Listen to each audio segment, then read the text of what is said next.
Ciao Juventini of the world, my name is Giuseppe, welcome back on the channel. As you can see here below, Juventus 4, Juventus 4, Frosinone 0. Let me check if we have a beautiful picture here. Yeah, we have a beautiful picture. That's a really beautiful picture. A really beautiful picture of all the teams celebrating together. Hat-trick of Milik. He scored even that fourth goal, that 4-0 that was cancelled because of an offside. And then Baba Kenan Yildiz with the 4-0 that actually sealed the game. I'm extremely happy. I'm extremely happy. Of course, we have a lot of things to say. Here are the two stars of today's game, Yildiz and Milik.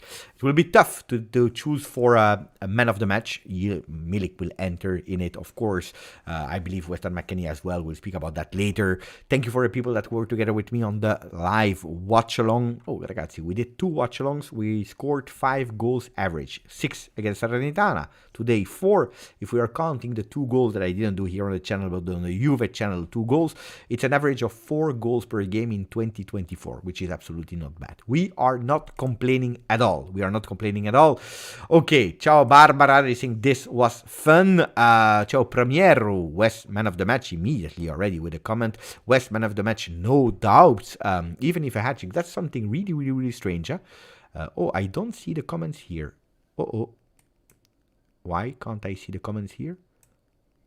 Okay, wait. Maybe here. No.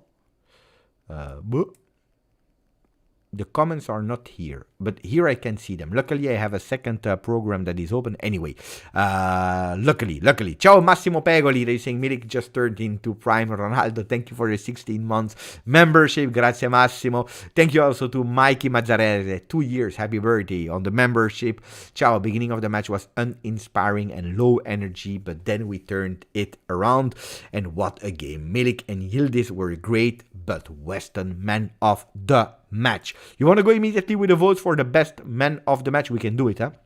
We do it immediately, so at least this is out of the way, and then we continue analyzing the victory of Juve. That was extremely important. So Milik enters, of course. Weston McKennie, that you are already mentioning, yes, as well. I need 2 other names. I wanted to put... I love the game of Miretti, to be honest, in the first half. But let me check who we can put there. Bremer. I really liked the defensive performance of Bremer. And then I want to put...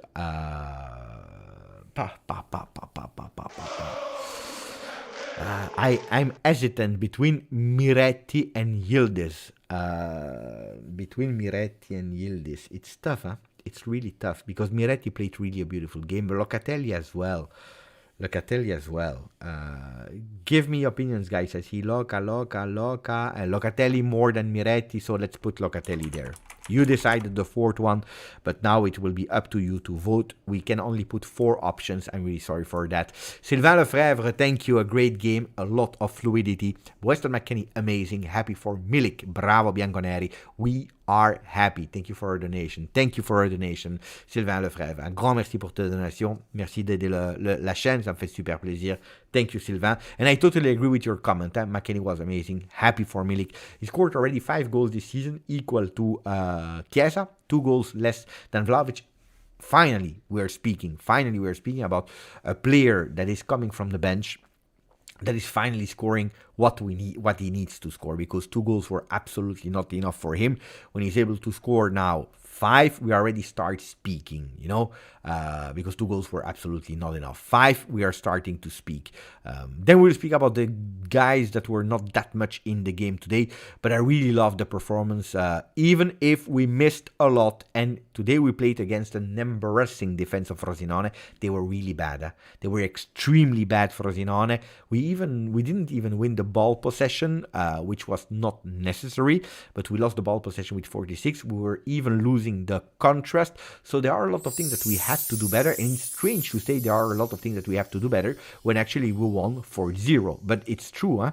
Mr. X, thank you for 26 months on the channel. Hello, friends. I feel very happy today, with a beautiful heart. Thank you. I feel happy. Thank you, Mr. X. Grande, Mr. X. Fa molto piacere. I'm really, really happy.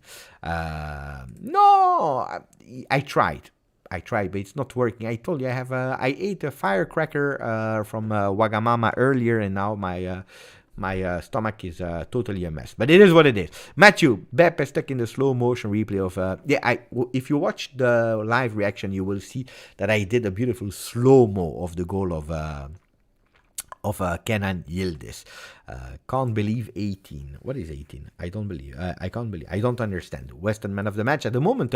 Western is winning with 48% of the votes, while Milik is there at 46. I'm sure that we can go even at more than 200 votes, so that we have a beautiful image. Macca, Milik, man of the match for Juve. Gar Bogdan, if we beat Sassuolo, we are heading towards a perfect January. We need to beat Sassuolo, yeah? And then the game against Lazio will be first at home and then away. So we will need also to play really well at home to take an advantage, because the semi-final against Lazio will be 2 games, the only time that we will play 2 games in Coppa Italia. If we want to reach the final, that means that in the 2 games we need to win and to qualify, so that we can play or Atalanta or Fiorentina. Walid, congratulations guys, I'm celebrating the 3rd win as a Juventino on this channel. You are my new family. Mamma mia, that is fantastic, beautiful message from Walid. 3rd. Since Walid is here, we win. Walid, you have to be here every single post game. You have to always be here, Walid, because it's thanks to you that we are winning. Milik, West, man of the match. Simple as that. Beppe, if you look at other stream, I predicted the game. I said 4-0. I knew it. Then I will go and try to check it. Sylvain, a great game. I already read it. Thank you, Sylvain, again. And I see a lot of people are voting or proposing, but that yields this goal. Okay, what do we start with now? Nick, McKennie contributing to put a fantastic performance. That pass to assist Yildiz was beautiful. The pass for Yildiz was fantastic. But can we speak about the pass that he's giving to Milik? The pass for Yildiz is fantastic, but the pass that he's giving to Milik is from an IQ level that is fantastic. Why? Because he's taking the ball. Honestly, the first control is half missing it, but he's able to keep that ball possession. And then he tries to go for the shot. One time, he's blocked, because Frosinone on that time, they are blocking quite well. The second time, he's still in his head, trying to find the space to go on target with his shot. But what does he see? And that's a really beautiful thing. You see a Milik that is running from behind. Heidi. He's coming. People are thinking he's coming from nowhere. No, because McKennie saw him running behind. He's going still onside. That ball is caviar. Over the defense, control with the chest, goal with the left foot. That was a really beautiful goal. And then, of course, that goal of that pass for Yildiz is fantastic. And then Yildiz, that is on top of that, doing a coordination of body, going in with his right, that is beautiful. But probably underrated, but that 3rd goal of Milik is also extremely beautiful. Not that much for the goal of Milik, but Locatelli, that usually we know that he's playing as a center back. This time he was playing super offensively, intercepting that ball, so going and taking that ball at the 48th minute, super high on the field. Juventus probably on a 2-0, you are thinking they will probably rest, they will park the bus. No, they went immediately aggressively, taking the ball. And then, instead of going selfishly, which he could have done on a 2-0, you have the goal in front of you, you could have gone with a selfish way. He's watching Exterior of the feet for Milik, beautiful, really beautiful. McKennie won. 50% of the votes are going to him, followed by Milik. But this time I want to do a second poll immediately. Goal of the match. The most beautiful one, huh? The most beautiful one. Milik won. Penalty. So I will write it down, otherwise you will forget. Penalty. Milik 2 from McKennie. Milik 3. Loka. Or Yildiz. I already know which one you will vote. I will put McKennie as well.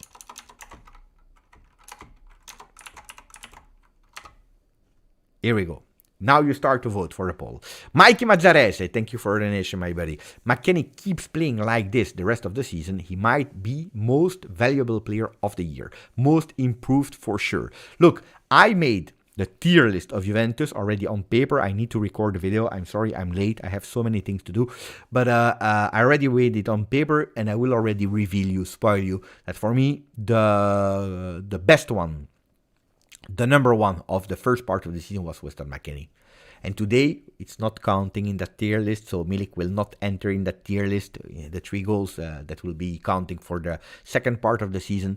But I have to say that McKennie was there on top. The number one was Weston McKennie, and I'm extremely happy, so I totally agree. Most improved, it's partially thanks to him, partially thanks to Allegri, partially also because of the fact that we couldn't go for the transfer market, because at the end, Weston McKennie, if I think back at the thing that I said, if I think back at what was written about the general opinion of people, well, the first player that should have left Juve this summer was Weston McKennie. But because we had no money, because we were not able to do some transfer, because we couldn't go for some big occasion, at the end we kept him. Max Allegri spoke to him. He said, it's now or never. You are playing not only Juve. Oh, you want me to do the press conference of Max Allegri? Tell me yes or no if you want me to do the press conference of Max Allegri. It's now the moment so that I can translate live if you want to. Please let me know now. It's the moment to tell you if you want me to do the press conference of Max Allegri. If you don't want to, I put down my earphones and we stop. If you want to, we do it now.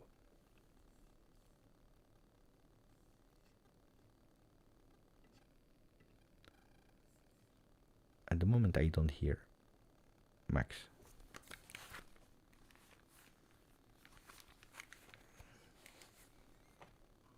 You want to do? Wait, I'm trying.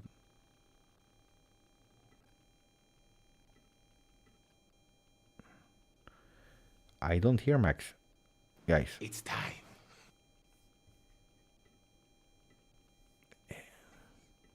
I see him, but I don't hear him.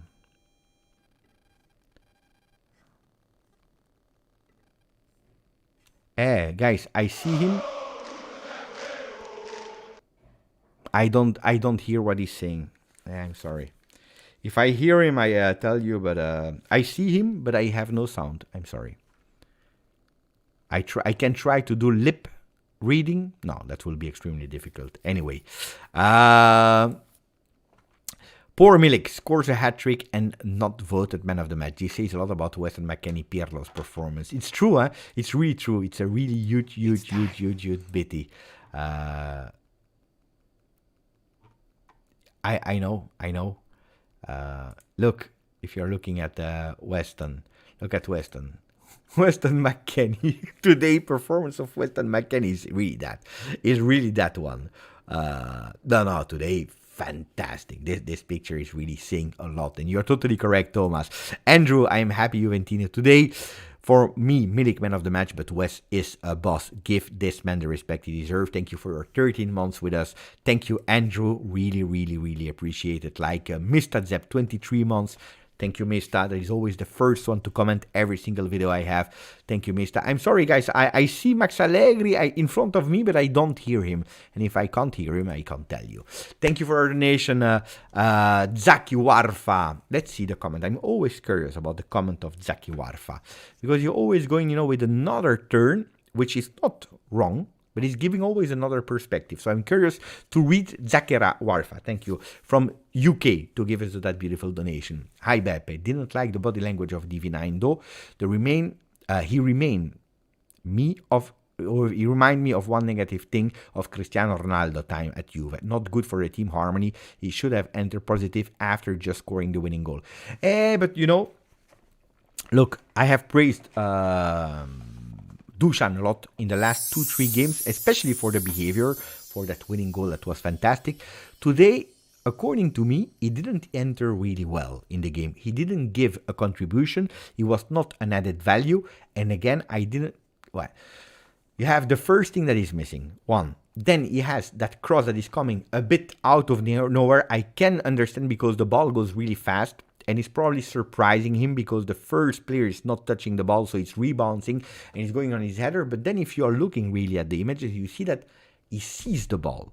And he tries to redirect him in the goal where he misses a goal that there was nobody in the goal. So actually it's a miss for a player like him. And he knows it. You look at his face, he's absolutely not happy because he wanted to score that goal. And I didn't like his reaction. I don't know if you noticed it or not. When Cambiaso could have gone on the left, could have gone on the right side, but Cambiaso decided to shot after a fantastic counter-attack because he intercepted the ball. He went running, and he went and he shot on target. It was really a beautiful shot. And then you see a Dusan Vlahovic that was complaining, that was absolutely not happy because Cambiaso took his chance. So there are 2-3 things of today where I was not happy. I was not happy about Dusan Vlahovic. Then, ragazzi, I prefer him to complain today, where we are winning 4-0, that is missing goal today, then he's missing it against Sassuolo, because the moment of Dusan is really beautiful at the moment, so hopefully he can continue like that, doing better than today, because today, again, there are 2-3 things that I didn't like, so I agree, actually, with Zaki.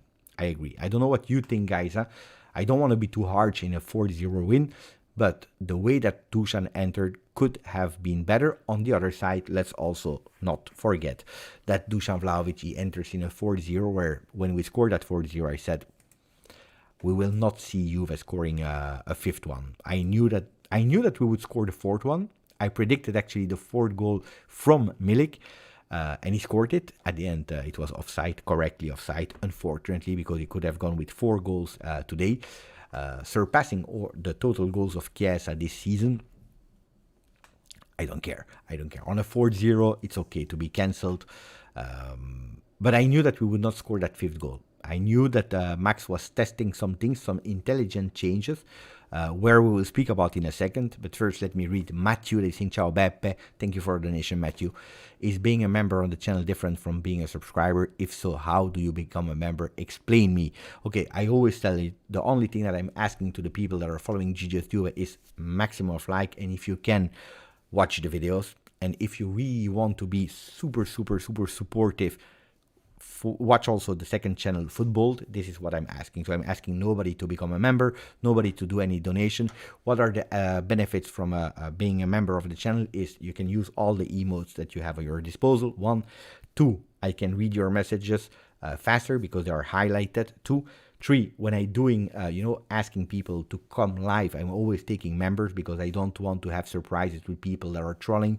So I know that members of the channel are really the loyal one. And then if you want to, you can support the channel. More than that, no. But it's still, I think, a really beautiful benefit. But that's up to you. And how can you do it? In the description, you have a link to become a member. Especially when you're watching on iPhone, that's difficult to become a member because it's nowhere written. So there is a link that you have to click. I think I explained it extremely well. Yildiz was like a kung fu shit or something. Yeah, he did really well. And by the way, you are all voting for the goal of Kenan Yildiz. Okay, explaining a bit the game in a few words. What I think is, in Coppa Italia, especially against Salernitana, against Frosinone, we don't have to forget that, because I think it's really important, especially the Salernitana game you can compare, because we played against them in their home against their A team. We played in our home against their B team in a few days. So you can really see the difference. And now we played Frosinone.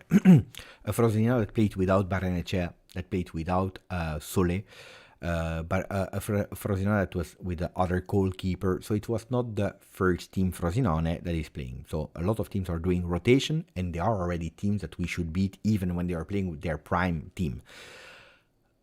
Juventus is playing with, today, honestly, their first team. Bremer,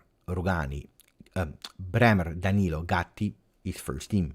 Perin is probably not the first goalkeeper because it's Szczesny, but it's way better than the other goalkeepers, the other second goalkeeper of the league. So you play with Perin, that is for me a first team player of Serie A. You play with a midfield made of Kostic, that this, you like it or you don't like it, is the starter of Juventus on the left. On the right, you are playing with Weah, McKennie, Locatelli, and then Miretti, that is a rotational player, a sub. Yildiz, Milik, that are two players that are the rotational player. So you are playing with 7 out of 11, 8 of 11 first team players. So you are much stronger. You are playing in your home. So don't underestimate that. But I see a behavior in Coppa Italia that is totally different. A behavior of a team that says, you know what? We want to show that we can also play football. We want to show that we can also have fun, that we can also play offensively, that we also have these patterns. It's not only defending, which means that in Coppa Italia, if we want to take risks, we are allowed to take risks. If you want to show something, we can do it there.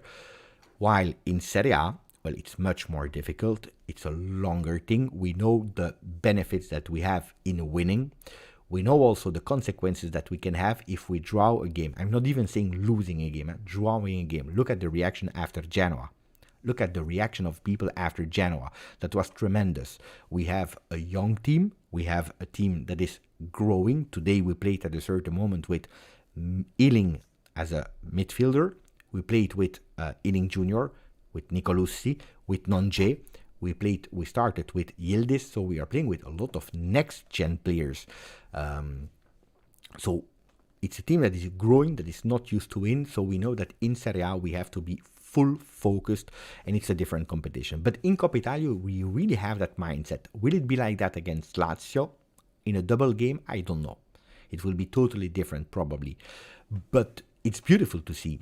And you know, when people are complaining about the way of Juve that is playing, I understand them, because what we want to see Juventini is not always that tiki-taka game, that calcio champagne game. We don't always want to be ultra offensive, but what Juventini are expecting is that when you are playing also in Serie A against a Frosinone, against a Salernitana, against a Monza, that you are able to do at least what we did today. On the other side, what I see is a Juventus that is playing, yes, but again, making and committing a lot of mistakes.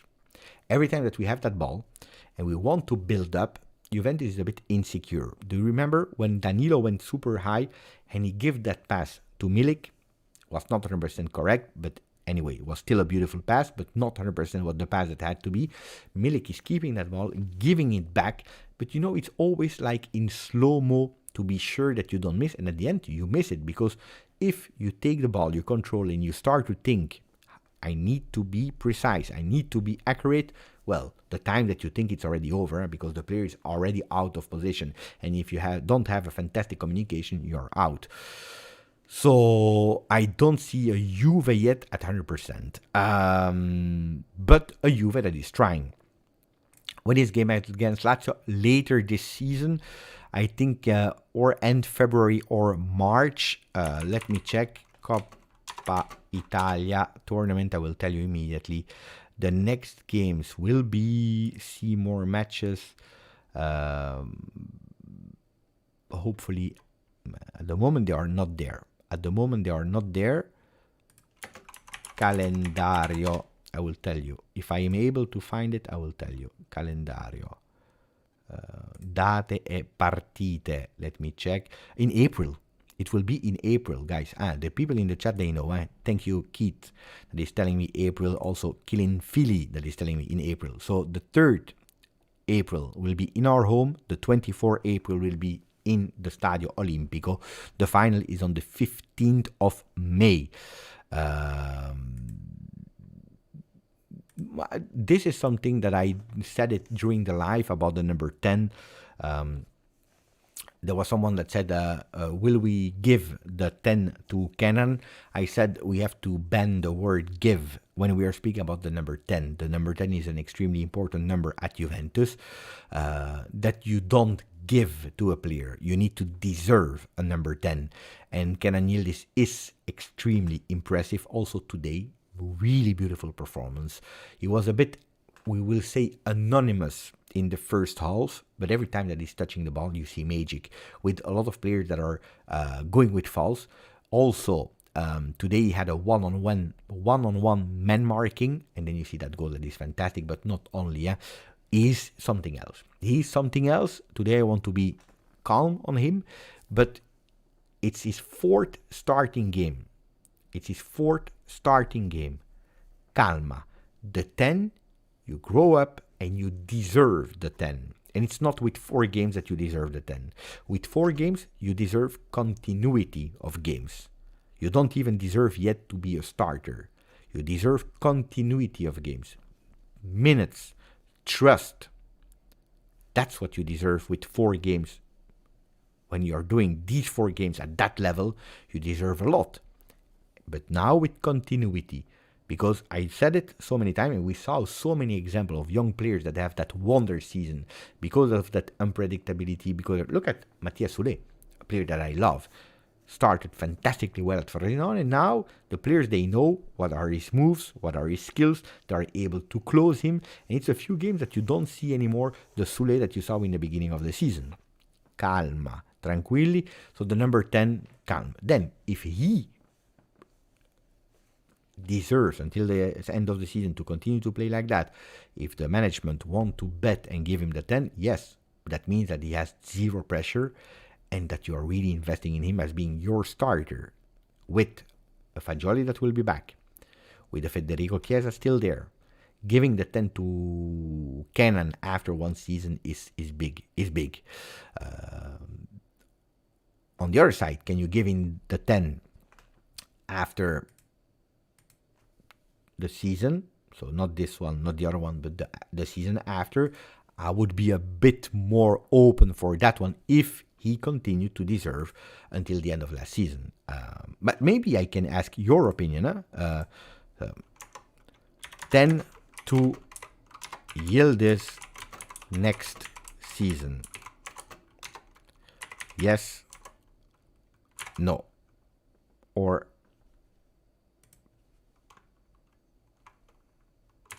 not yet. Okay, 3 choices. Yes, we give him. No, we don't give him next season. I'm not speaking about the future. Or not yet, because we don't know yet. He needs to continue, and then we will see what will happen. But no, not yet. At the moment, it's more a no than a yet, but it's not a definitive no. No, but I really like the game of Yildiz. If you want to go and see the stats individually of Yildiz, look, this is how we played with a team that you see today. Frosinone, they really tried not to play in zone, but they really tried to play man on man, which means that every single player had his man that was man marking him. The players of Frosinone, they were tried really to play man on man, and it was actually the way that the ball was moving, but also the way of unmarking himself that was extremely important in the game of today. But you see, today, Okoli, he didn't leave a centimeter to Yildiz. He was man on man there, moving when he was moving. When he was going to the right, he was going to the right. When he was going to the left, he was going to the left. But Juventus that played with 1, 2, because you see it's always like that. McKennie, we are on the same position. Why? Because they're always changing position.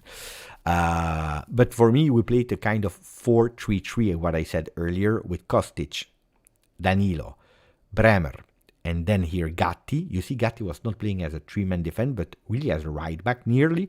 So 4 men with the 2 fullbacks that were quite high on the field, with Kostic a bit higher than Gatti. Then you had a double pivot with Locatelli and Miretti, with one of the 2, or McKennie or Wea, that were supporting that 3-man midfield. And the other one was actually playing as the third one up front, with Yildiz on the left, Milik up front, and or Wea or McKennie, depending on the moment. So for me, we played again a 4-3-3, while the other time we were playing that 3-4-1. No, I don't remember which one we played. I think it was also a 4-4-2, 4-2. I don't remember. 4-2-3-1, I think. But anyway, it was a change in formation. Or we played again a 4-3-3. I don't remember. Anyway, again, you see that four-man defense with Kostic on the left, Gatti on the right side. I don't know if you noticed it or not. Yash is saying no, he needs to earn it. Chiesa deserves the 10 before Kenan. I'm not sure if Chiesa deserves the 10. I'm not sure if he deserves the 10. First, I want to see a Chiesa at 100% back. First. Then I want to see a Chiesa that is decisive and that is thinking a lot about the team because he knows mentally that it's okay. That it's okay, that he's back, and now he's thinking also about the team. I told you last time, I see a Federico Chiesa that at the moment is really still starting to convince himself that he's back. And he is physically, but he needs to be convinced about it. So far, he looks like he can earn the number 10, but he needs to continue doing great things. Victor, calma on Kenan. I agree with Victor. He has to grow emotionally once he has... But emotionally, I think he can really deal with the pressure. Once he has a bad streak of games, newspaper will eat him. That's the thing. How will he react from the moment that he will not score, he will not assist, he will not be able to dribble, and hopefully will not see it. Because if we don't see it, that means that Kenan is continuing to fly. But I want a reaction to understand it. He has to stay above it like it happens to Dusan right now. Fagioli is my baby. Leave him alone. Yes, for the number 10 if Yildiz proves to be a starter. Bogdan, I want McKennie away to destroy Darmian on that side. It's soon, It's actually not that far away, the game against Inter.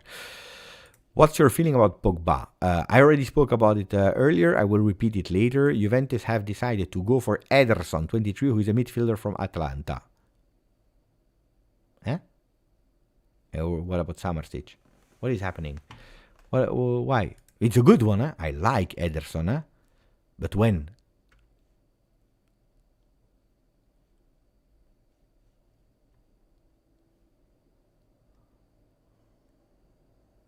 I will read it later, but I received a really nice message from an important person of the football sport world.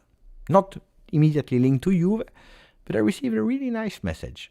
I will not tell you. You know that I never tell you the secrets, but I will read it later and I will answer. I like these kinds of results, these kinds of messages. No, it's nice. It's nice because they are not obliged. I like that. Oh, grazie.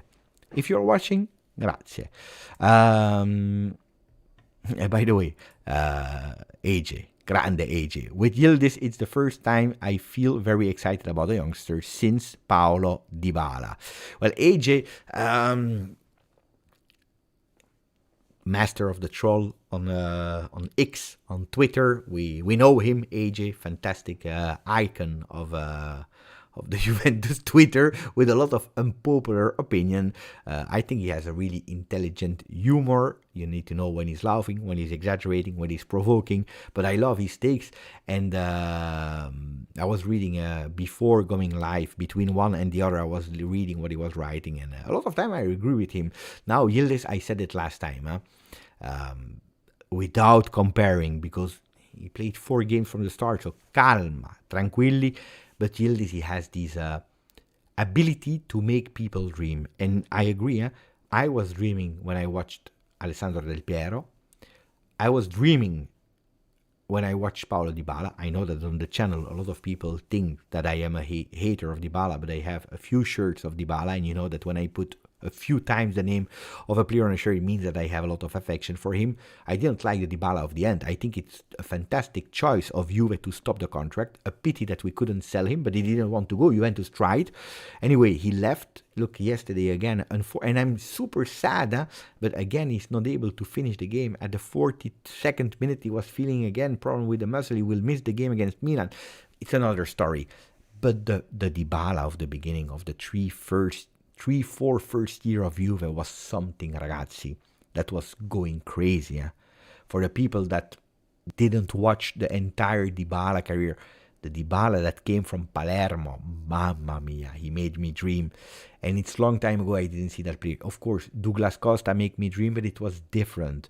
Douglas Costa was different than Dybala. It was different than other players that I watched. But Kenan is that. Kenan is that. Kenan is giving me these vibes that I was missing since long time. Chef! It's Chef with an X, my friend, saying great win. My Inter friends are scared of us. Okay. I thought you said great win, my Inter friend. I was like, what are you speaking about? Pay attention. No, thank you for your donation, Chef. Great win, my Inter friends are scared of us. But Inter, of course, they are a bit scared. Which is normal, because there is pressure from Juve. But one result can change everything. If we are not doing our job against Sassuolo and they win, well, they go off. But I told you one thing. There will be that Supercoppa. And that's important because they will play one game less than Juve in Serie A. If we continue to win, even if they win all their game, psychologically, we will have more points than Inter. We will be ahead of Inter with one more game played. And that's a really incredible benefit because Inter will psychologically, until the end of February, be behind Juve. Every game that they play, they are behind Juve, which means psychologically that they have their strength because they can't miss a single game. That's where Juventus needs to be extremely smart. Don't lose against Sassuolo, and then which other games we have in Serie A. So don't lose against Sassuolo, don't lose against Lecce, don't lose against Empoli. By the way, win, not only not lose, win, because on paper you can do it. Win against Sassuolo, win against Lecce, win against Empoli, your job is done. Because if Inter, they win their 2 games that they will play in Serie A, we play 3. They play 2, we are above them. And then on the 4th of February, Inter-Juve. You go, You go. You run. There, it's decisive, There, it is decisive. You don't realize. Guys, you don't realize what is happening. Seriously. January, we finish in the month of May.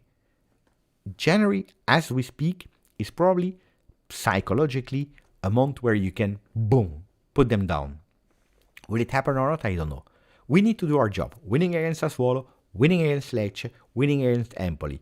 We are there at +1 of Inter because we have one more game. We play against them. We win. I'm exaggerating now. We win. We go at +4 virtually. They have to recuperate that game on the 27th of February. That means that there are still 3 games to play. They win their game. They are back at -1. They are at -1. That's a big pressure on Inter. It's now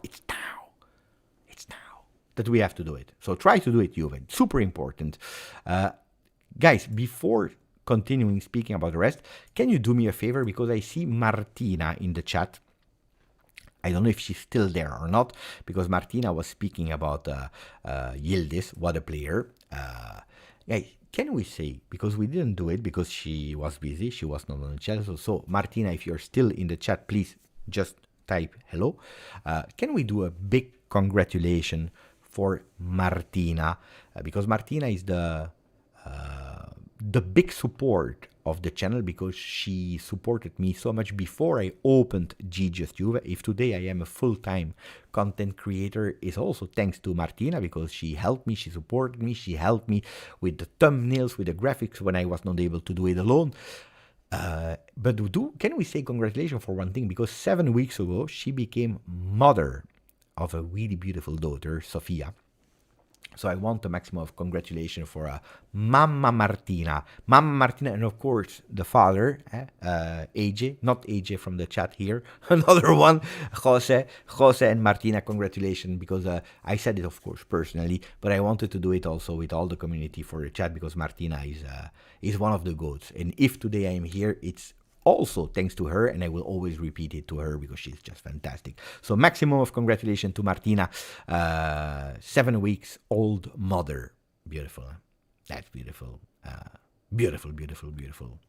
So I hope you are happy, Martina, with the Juventini of the world that are wishing you the best to you and of course to the little one. Fantastic, beautiful daughter. Beautiful. She's beautiful. Every time that I watch a picture on Instagram, I'm super happy because she's fantastic. She's beautiful. I know that you met them in real life. I know. Stephanie is congratulating Stylersy, Lars, Sagic, Blagoshe. Thank you. You see, Martina is happy. Now we can go back. Okay, what about the game? You saw it. Huh? I already told you about that, about how we played on the field. Maybe I have to go in bigger. Bigger is better. Wait, let me go bigger so that we can really analyze. And then, of course, you tell me what you want to see a bit more or not. Okay, so I already told you about where we played, the positioning. If we want to see the subs were there, reinforcing the midfield with Frosinone that tried to be with three players a bit more offensive, but didn't really work out. Juventus attacked actually everywhere. I love to see these kind of stats. Oh, no, I want to see full time. Let's refresh. Wait, because here it stopped at the 65th, and I want to see the full game, of course. So can we see the average position if it changed or not? No, it's what I told you.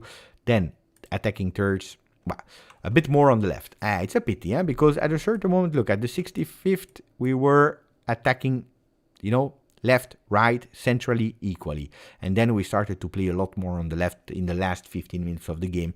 But no, until the 75th, until that 4-0, we were really equally, which I like, because you are giving diverse options to the team. You give options on the right, you give options on the left, and you're also able to play vertically. Miretti, can we speak about the growth of Miretti?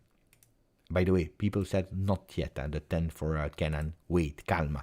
Can we speak about the growth of Fabio Miretti in these last games? We were all hoping that he had that click after the goal against Fiorentina. It didn't come yet. We were still waiting. But maybe it came after that goal against Salernitana in Coppa Italia. That was extremely important for him. That was his second goal. The performance against Salernitana in Serie A was great. Now the performance today was really good. Of course, we are speaking about the performance of a midfielder that played in Coppa Italia against Salernitana, in Serie A against Salernitana, in Coppa Italia against Frosinone.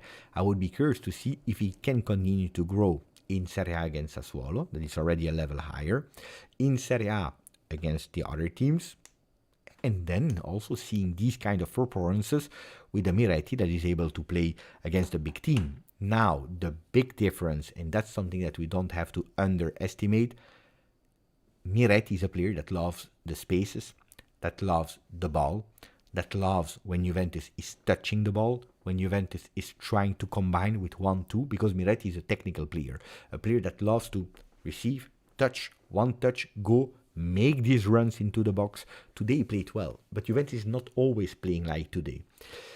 And it's not a coincidence, in the two times that Juventus played in a way that we are not used to play in Serie A, that Miretti is shining.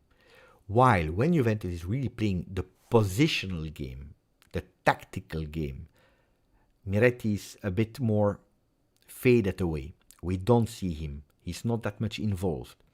He's scared to do that mistake. So we have to understand if he can grow. According to me, a lot depends also about the way that Juventus plays. Miretti is a scrappy player. He's not beautiful to see, but he makes a difference. Mamma mia, what a description. Allegri, go to Miretti again, good coaching. Wait, I want to see the next step. Zizou did good at Real because he had good, the best players in the world. It's true. I would also be curious to see Zidane in another team. But that's a discussion. I don't know why you are saying it, but yeah, because of MK.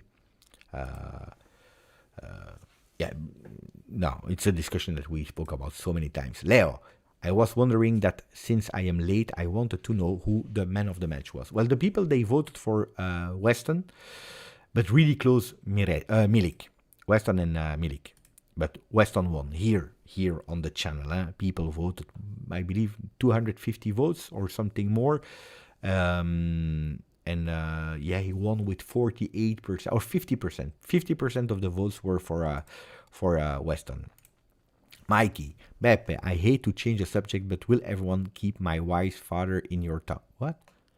Will everyone keep my wife's father in your thoughts? We just found out that he... Ooh. Wait. Yeah, this is an important one. So, Beppe, I hate to change the subject, but will everyone keep my wife's father in your thoughts? We just found out that he has prostate cancer. We need all the good thoughts. Thank you, guys. Guys, this is an important request. This is an important request from Mikey Mazzarese. That is a really loyal one of the channel, because you read it yourself. They just found out that the papa, the father of his wife, has prostate cancer, and that's really difficult. A really difficult news to digest. They will have to be strong. They will have to be close. They will have to be really close to the father, especially in the beginning when it's new, when you are scared, when you don't know where you are going from. And two, so stay strong. You, Mikey, your wife, and especially also the father of your wife. So if we can all have a thought for the father of Mike, that would be beautiful. Mike, if you want to say the name of the father so that we can even visualize the name and be even stronger, let us know in the chat. So at least we have, the name of the father of your wife. That's a pity. That's a really pity. And you know it, huh? Football is the most important things of the non-important things. Andy, that's the name, Andy. So prayers for Andy, important. Hopefully, keep us up to date, Mikey. You know it, huh? Keep us up to date, how he's doing, and wish him the best from all of us in the community. Walid, I hope he will be strong and face it. Wish the best. You see a lot of beautiful messages. Thinking of him, Mikey. My father had it. Detected early, removed, and then look at that's a beautiful message. And then was totally in the clear. So wishing you all the best as well. Fino alla fine. Let's go, Cecilia. Prayers for Andy. You see, the community is more than football. It's way more than football. I know, but these news, they are always making me a bit, how can I say, a mixed feeling between sad, because it's sad. I think that all of us in our family, our circle of friends, we experienced someone that had cancer, and it's tough, it's difficult, and it's always making me sad, of course, one. And two, in a way, I'm feeling also in a way honored of what we did with the community, because sharing it also here on YouTube together with Juventini, it's not an easy task. It's not something, it's normal. Let's just speak about it. It's really that Mikey needs some support of Juventini, and it makes me proud of what we created. So thank you for the trust, and for trusting also the chat. Thank you. Really. Before football is family. It's true.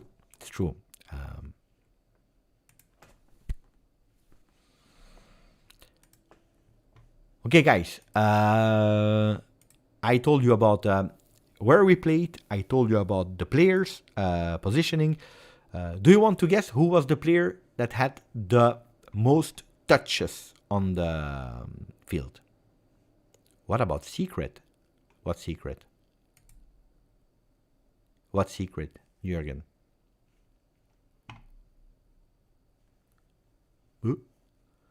Let me know. If you know the secret, tell me, because I have no secret. Let me know. Okay. So who is the player that had most touches in the meanwhile that Jürgen is telling us the secret, or which secret he wants to know? Then we check. The secret message you received earlier. I know, but I will not tell you. A secret is a secret. Oh, ragazzi. If it's a secret, I will not tell you. No. If it's a secret, ragazzi, what is the definition of secret? Wait, let's go on Google. Bro, wait. No, you make me laugh. Here. Definition, secret. Secret. Something that is kept or meant to be kept unknown or unseen by others. What do you want? You want me to tell you the secret? The definition is something that is kept or meant to be kept unknown or unseen by others. But that's the reality. Mamma mia, ragazzi. Mamma mia, disaster. So who are you telling me? Yildiz is the secret of the Scudetto. That's a beautiful one. John Terry had the most touches. Yes, Beppe, you have a secret. I have a lot of secrets, of course. Beppe, I will be in Belgium next week. On what channel can I watch Juve Sassuolo? On 11 Sport. Where are you going to Belgium? Oh, let me know. Where are you going Belgium, Bogdan? But no, on 11 Sport. Happy baby. Yeah, I'm always happy. Even when we lose, the day after I'm happy. Then in post-game, not that much. Oh, wait, you said Bremer, you said Danilo, because you start to know the team. Huh? Okay, let's see. Who is the player that touched most balls from Juve? Okay, let me know, guys. Genk, it's nice. Genk, I know. It's really small, huh? But I know Genk. I know Genk. I had a store there that I had to visit in one of my previous jobs.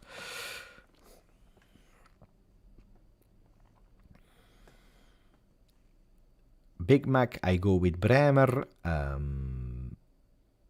Loca. Oh, a lot of Big Mac.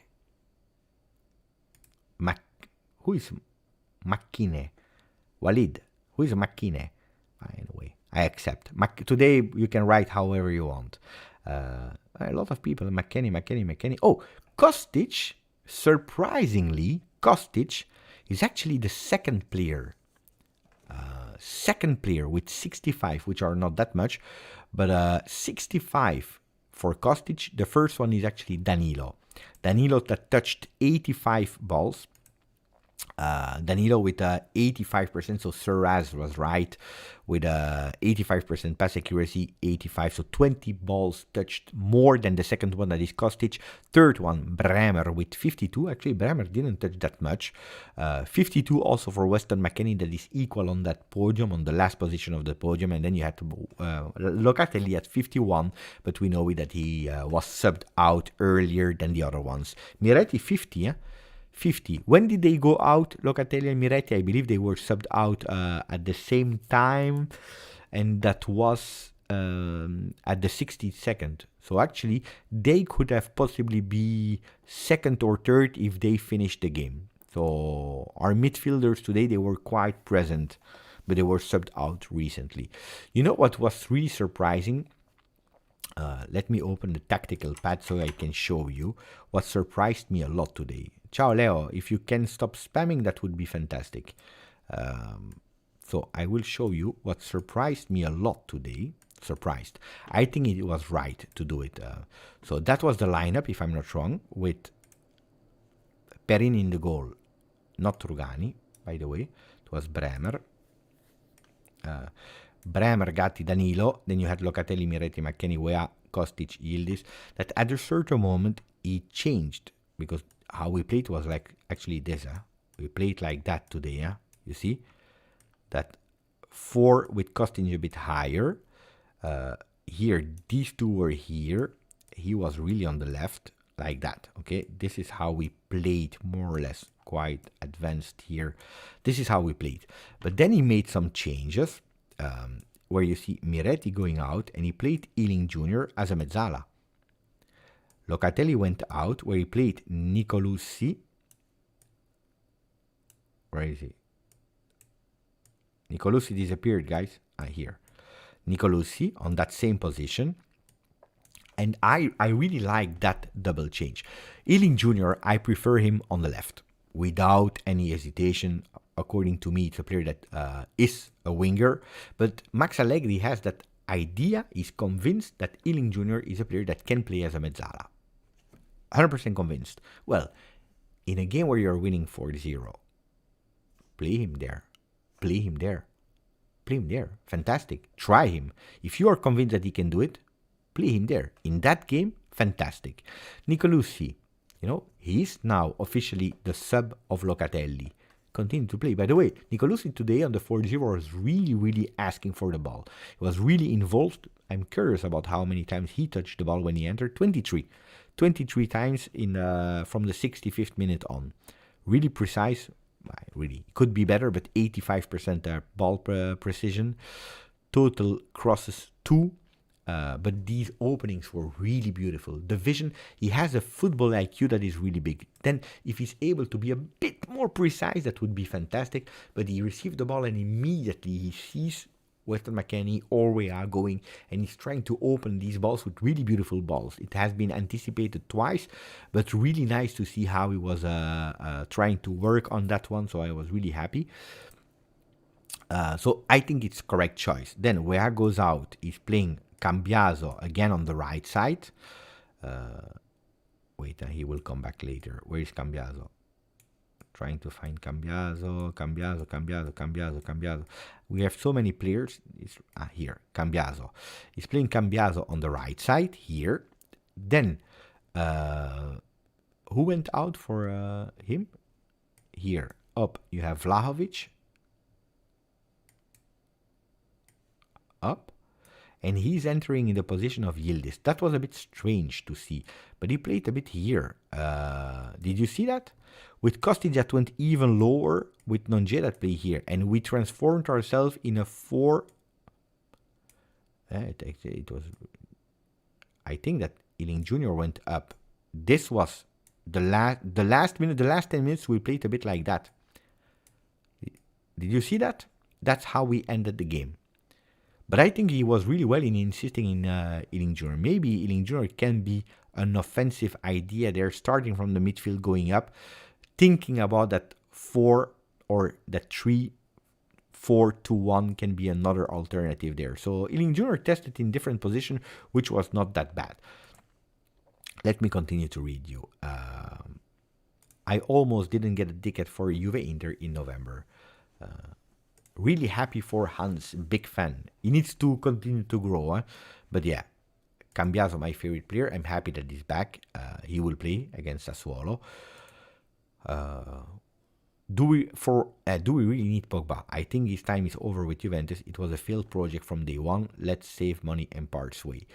Look, I will never wish the worst to a person in the world. Never. For the people that didn't hear my explanation first, because I received some question about Paul Pogba, look, I see a lot of tweets, I see a lot of insiders that start to speak. What is right, what is wrong with Paul Pogba? Paul Pogba, he refused the plea deal. You know, a plea deal that you say, okay, I accept. And if you accept, you can negotiate to have a bit less of your punishment that could have gone up to 4 years. You can find a plea deal that can go to 2 years to 3 years, and it's over. Process, the court is over, you accept, and it's over. He said, no, I don't accept, I want to defend myself, okay? So they did the second test. That was also positive to the same thing.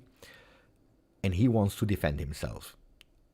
Why are they speaking about Paul Pogba right now in the moment? Because the rumors that are coming from the entourage of Pogba are going towards, we are convinced that we can defend ourselves. Pay attention to how people are writing, what they are reporting. We are convinced that we can defend ourselves and that we have a possibility to even win and to reduce it to a 6 months ban that already started in September, so February it could potentially be again on the field. It's not we will win, we are sure to win, we are sure that it will be. We want to defend ourselves, and I believe that in the world every human being has a right to defend themselves. We are convinced that we have solid cards to reduce. We didn't go in front of the court yet, and the court can decide, yes, you're right, 6 months, you can go back to play as soon as the 6 months are over.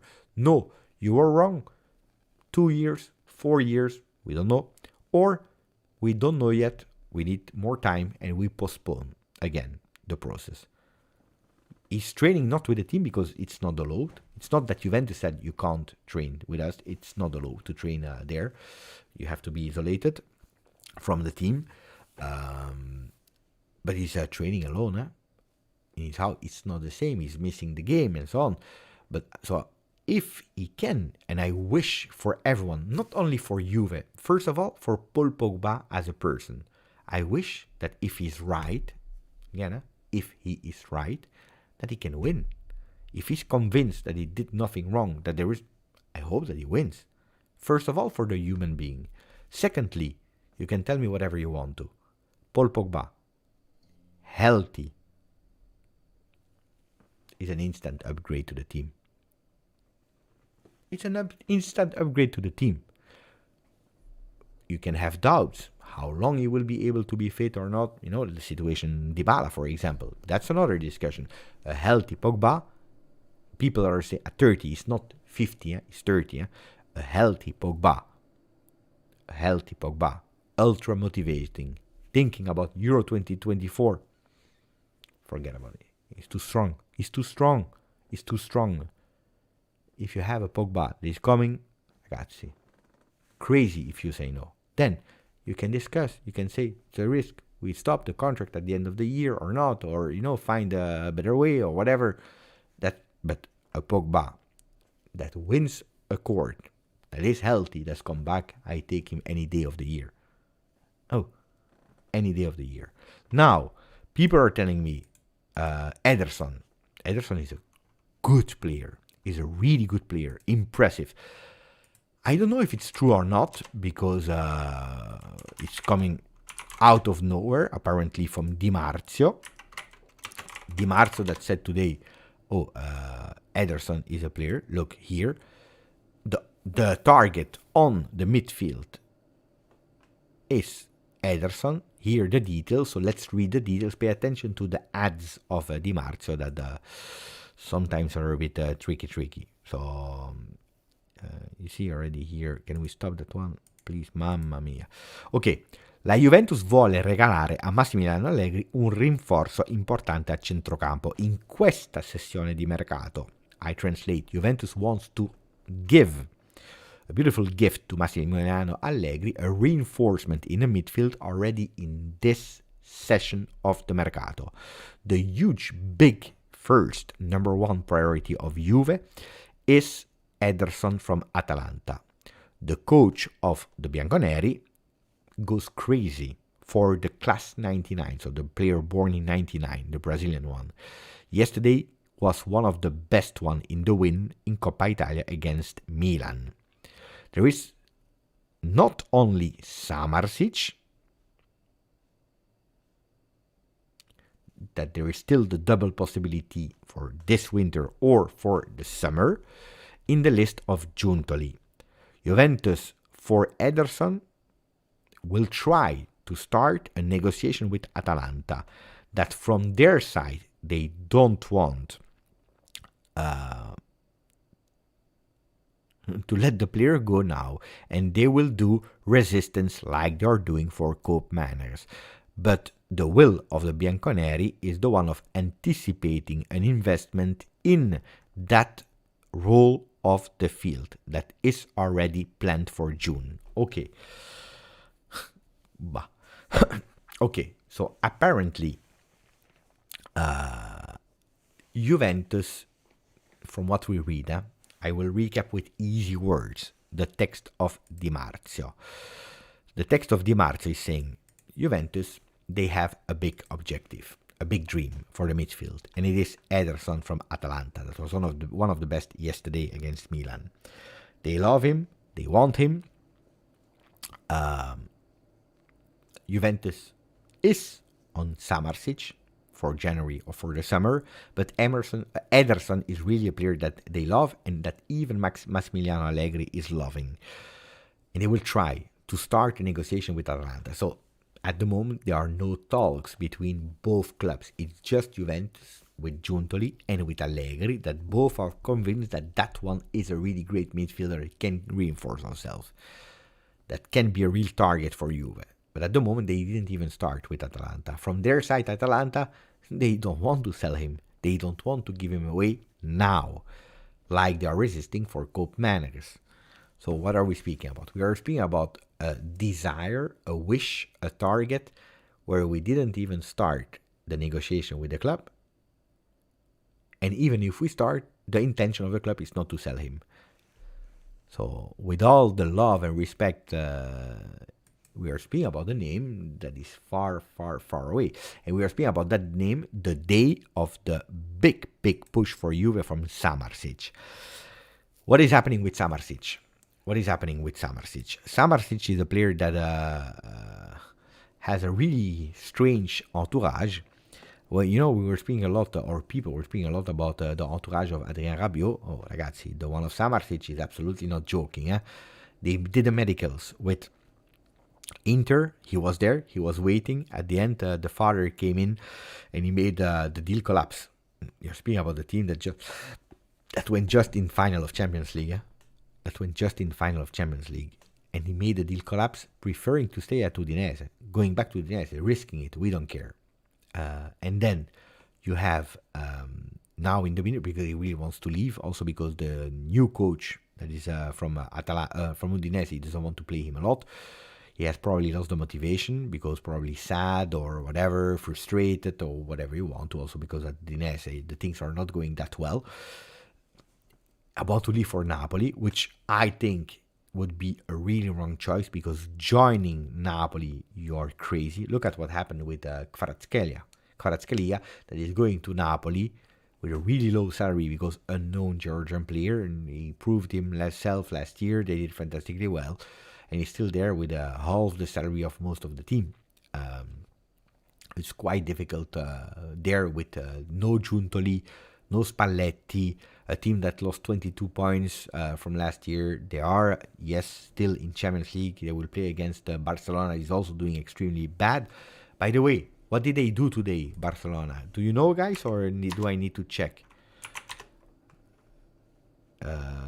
Barcelona. Barcelona, they won 2-0, so they go into the final of a Super Cup, and they deserved, apparently, in the way they played. Who scored? Lamine Yamal, 16 years old, and Robert Lewandowski. Oh, 2-0, not bad. Maybe Samardzic's father and Rabiot's mother should start dating. I don't know about private life, but the father of Samardzic is really, really a tough one, because they were that close to sign for Napoli. And I will tell you, because I was about to forget to tell you the detail and the behind the scene. But apparently the father of Samardzic, he has already a verbal agreement with Juve.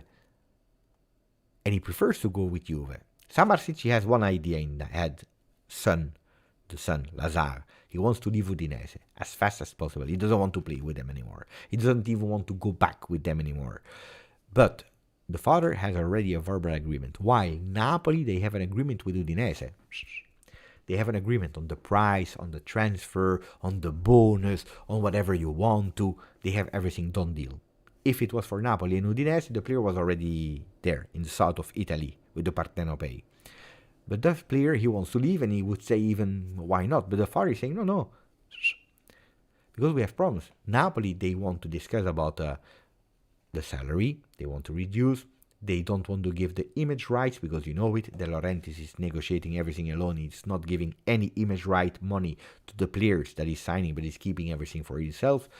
So, and that's something that he never wants to negotiate with. So he said no. So they didn't find the agreement. There is at the moment no agreement between the management of Samardzic and Napoli. So there is there. Apparently today, the rumors are saying, the back rumors are saying, there is a delegation of Udinese. They are traveling to Torino to speak with the management of Juve. Juventus, they said, we are taking a few money for 4.5 million euro from Dragoshin, that is falling out of nowhere, because there were absolutely no plan to arrive now in January. We don't need to sell Ealing Jr. We are taking him back from the Mercato, and we'll maybe even extend him. Cheap player. We don't have to invest because he's growing a lot. We are satisfied about him. And that's a good one.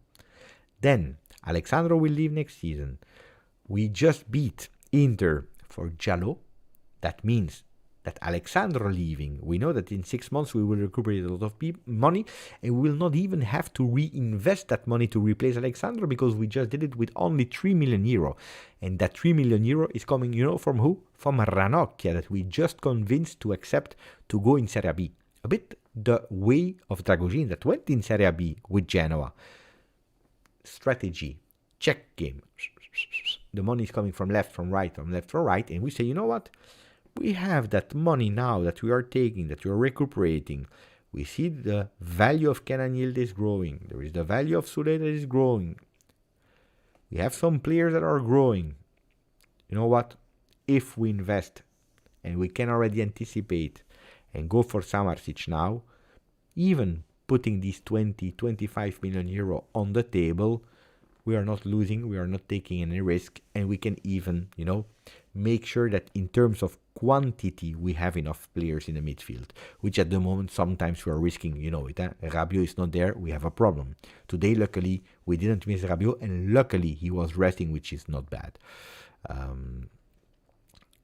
So that's Samardzic, but I think that I don't know if it will happen, but if Samardzic comes, also that, apparently rumors are saying that he's already in contact with players from Juve, Kostic and Vlahovic. Where are they from? From Serbia. Samardzic from Serbia. What's up? Pipim, pipim, pipim. How are you doing? Ça va? Yeah, good. Come, Juve, now, Bianconero, Scudetto, we will beat Inter, come to us. That's how it works, Influence. Likes the post of Kenan Yildiz. So, you see, you never know, You never know. Adzic, you know what, It's a bit like the Pokemon. Adzic, Samardzic, Salihamidzic. Evolution. Adzic, Samardzic, Salihamidzic. As easy as that. Pokemon evolution. Popovic will come. Soon we will call ourselves Juventovic. I like Juventovic. Milinkovic-Savic, no, he didn't come. But Popovic, good player. Juventus wants to anticipate. He's a player without any team at the moment. They are surpassing Milan. I saw a 93% succession rate of signing the player, Milan, on Popovic. At the end, something collapsed there because they were asking a bit more than what they expected. He is in Italy because he has no team. The contract with Partizan just stopped. He just celebrated 18 years old. And Juventus, mamma mia, what is he cooking? He's Giuntoli. As soon as you see a player that is born from 2005 on, he's jumping he's jumping, he's going faster than everyone is anticipating. Giuntoli master. Pepevic, just Vic. I love that.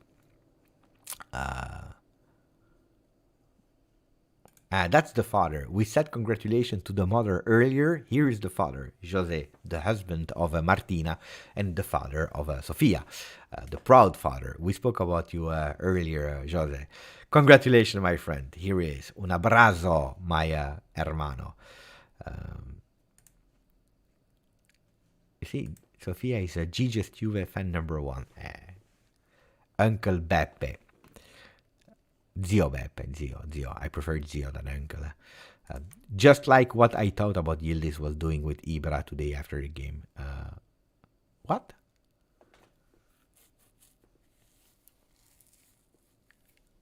I didn't see. Was Ibrahimovic in the Allianz Stadium watching?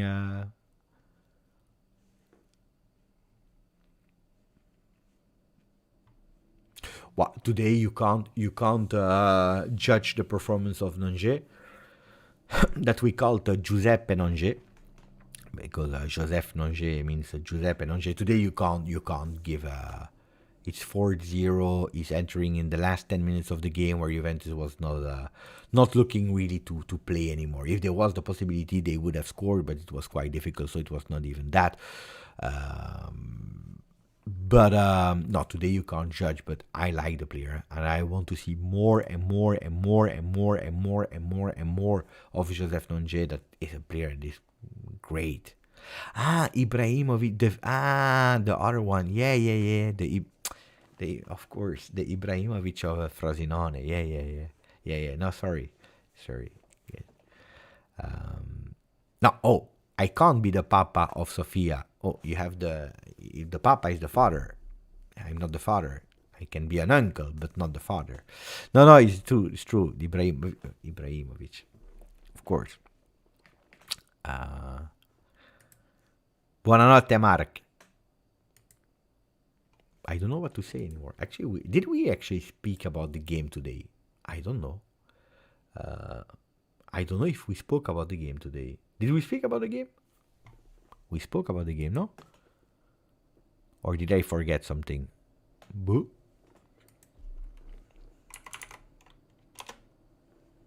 I don't know.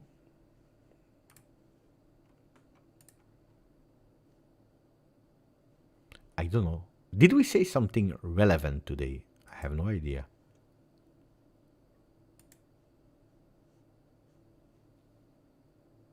Who touched most ball? We already said that. Not much, eh? It's true, huh? We didn't, eh? Dragons. We didn't really speak about the game today, but it's okay. We don't have always to speak about the game. But it was good, huh? No, Chiesa will be later. But the good thing is now with Yildiz that is growing, we have a little less pressure there, which is good. So we can take our time to speak about it later this year.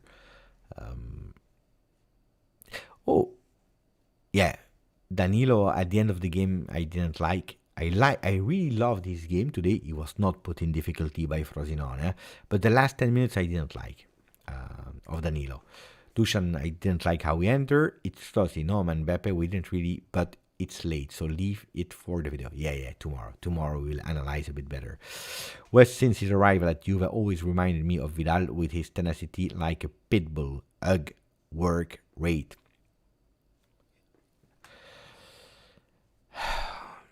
Vidal was something else, guys. I'm super happy about West, huh? But Vidal was something else. No. Vidal was something totally different. What I think about the game of Huijsen yesterday? Good question. I liked the game of Huijsen. I watched him until that mistake that he's doing. He's playing a fantastic game. He's the strongest defender of Roma today. He was in position. He was playing the ball, always precise, without pressure. He was really, really, really good. Then he's doing a mistake on a penalty, and I'm happy in a way that he's doing a mistake because he's growing. He will learn from that one.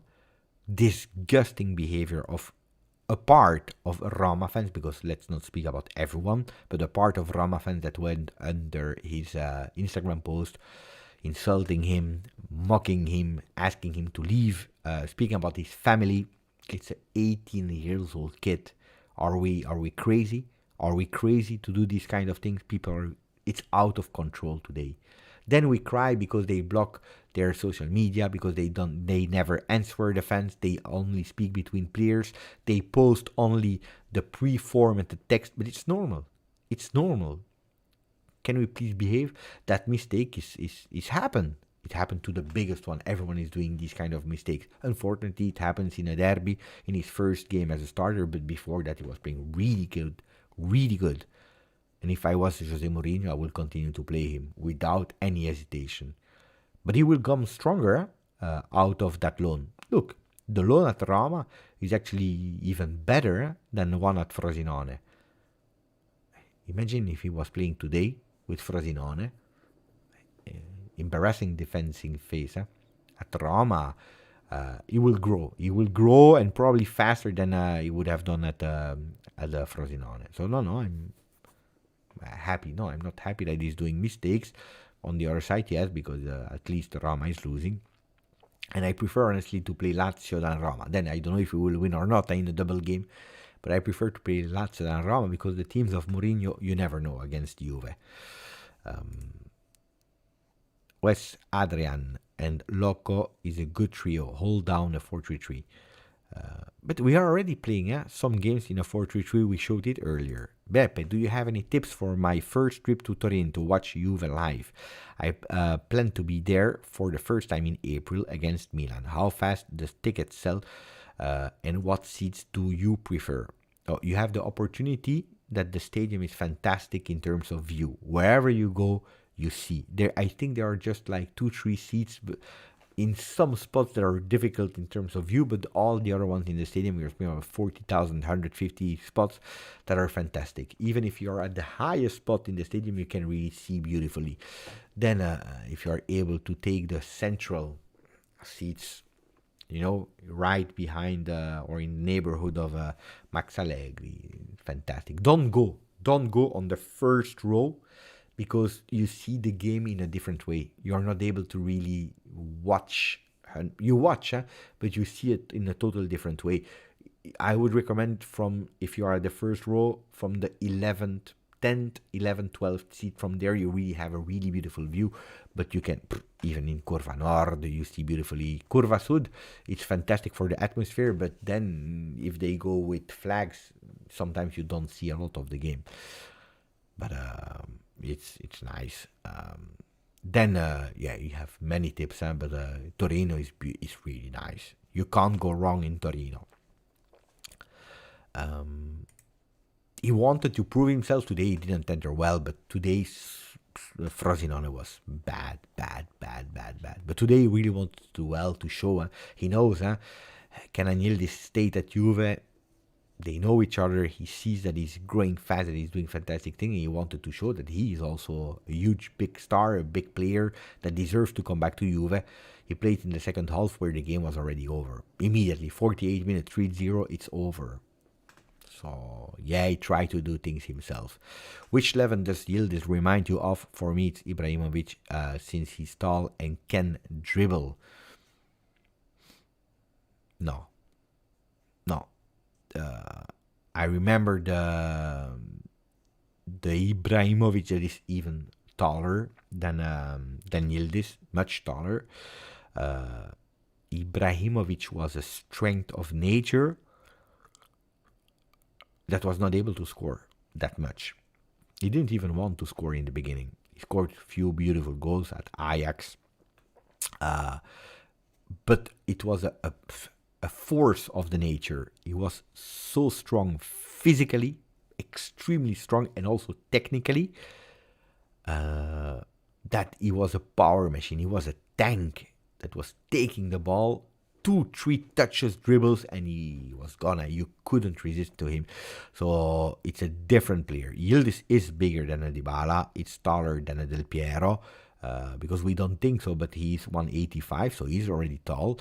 He's already physical. He's a complete athlete. Yildiz is a complete athlete, yet it's different. Look, if we are speaking Juve, the movements that he's doing is reminding, not comparing, because then people go crazy, but reminding me of a Dybala on the left, with some moves of Del Piero in how you take the ball with your back on the goal, moving, but in a really short space, really fast paced, because a lot of players, when they have to turn themselves, they need 1-2 meters, It's like when you're doing the groceries, these horrible charts that you have at the groceries. When you have to turn, you can't just turn like that. You have to, you have to do a big turn, and probably you're 1 or 2 meters before you're starting to really turn. He has a special chart where the wheels are going like that, and you can turn immediately, a U-turn immediately, which is a fantastic, beautiful skill. Taking the ball, turning himself. No, not like Douglas. Douglas was another type of player, much more smoke, much more fantasy, smaller, shorter. It was only technique, while Kenan has positioning, technique, and he also sees the goal much better than a young Ibrahimovic. He sees the goals and he scores like a young Dybala, like a young Del Piero.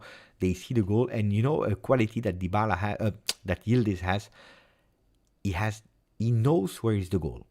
He has that feeling of the goal that is incredible. He knows you can blind him. You can put, like Sandra Bullock.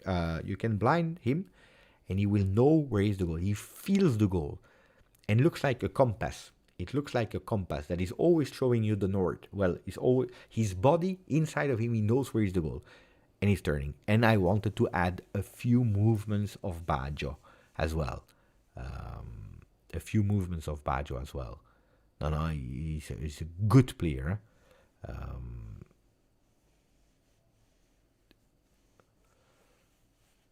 Ibrahimovic was already a fantastic player, improved a lot, especially in his time at Juve, where Capello closed him in his room at a certain moment. You know that story. It's a really famous one. I already explained that one 1,000 times here on the channel. But when he was at Juve, he wasn't scoring, and he didn't care, and he was not, obsessed with goals. And Capello was pissed off with that because he said, this guy needs to score much more goals. He's a machine. He has it in him, but he doesn't see it. At a certain moment, he was that pissed off that he took him with him, and he closed him in a room with at the time VHS, cassette. That you were actually a tape VHS with all the goals of Marco van Basten, and he said, you don't go out of this room before you finished the VHS, the tape, the entire tape. It's a bit like highlighting skills on YouTube, but all the movements of Van Basten, when he was playing at Juve, all the movements of Van Basten, the goals, and so, and that he put the VHS on, and then he left Capello. Like 3 minutes later, he left, and they closed the door, and he was totally alone in that room. And he explained it. I believe it was in his autobiography, in his book. He explained that at a certain moment he was there after 10 minutes, and he was starting to say, I'm here alone. What am I doing? And he was scared because he said, what if I stop watching and I go out of the room and they are there waiting for me? So he stayed in the room until the VHS was over. That was nice. It's a really nice story. I like that story a lot. Because you never know. It's like this kind of situation where you're scared. You don't know. Probably there was nobody since like 1 hour, but he was there and he was a bit scared. What do I do? Should I go out or I stay in the room? I don't know. I really like that story. That was a nice one. It could be a Bergkamp. After Inter, fantastic player. At Inter, he flopped. Is it true that Lautaro might go to Real Madrid this summer? I don't know. He will renew with Inter. I don't know. Oh, I already don't know a lot about things. If you want to know, here.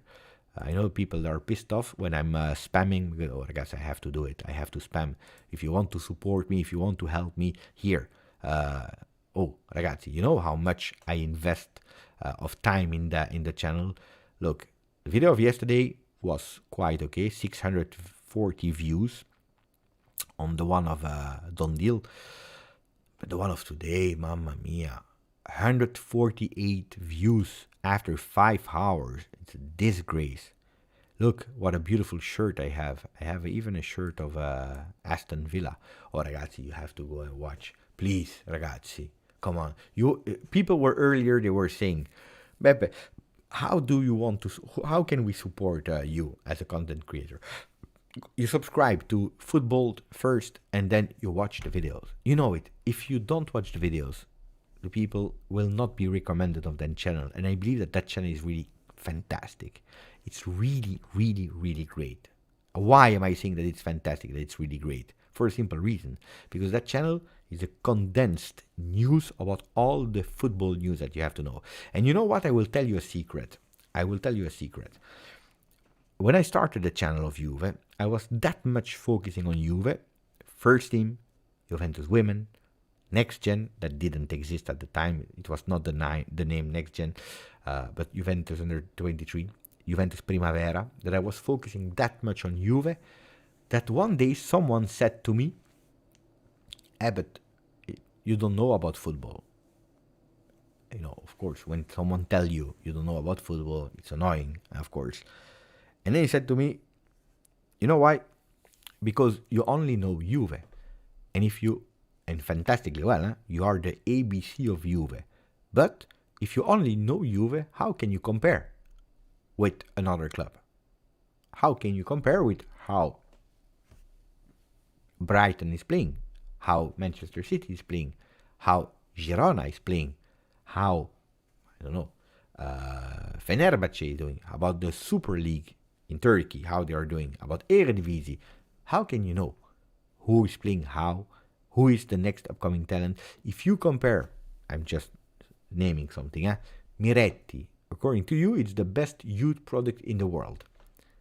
But compare him to 19, 20 years old player of his age in other clubs. Where is the level of Miretti? Probably is the best talent, I speak about two seasons ago, of Juve since like the last 15 years. Maybe. But is he at the level of other young players? And you know, I had to say, it opened my eyes. And it's not now, it's like a few years ago. So I started to inform myself, to have a wider vision. And I think it was super, super, super important. Because it completed me a bit. And now I open the channel also, to inform what is happening, who is the talent, who, what, not. And I really, really like it. So if you didn't yet, do it like Stavros is saying, top quality videos. I like them. And then Arif is saying, to be honest, I hate seeing a Juve legend in other team shirts. Oh, you want to see the shirts in avant-première or not? Today I took 5 shirts of other teams. You want to see them or not? Tell me yes or no if you want to see them. Because tomorrow I will do a reel about that. Today I already spoiled one. You want to see them? And you tell me how you rate them?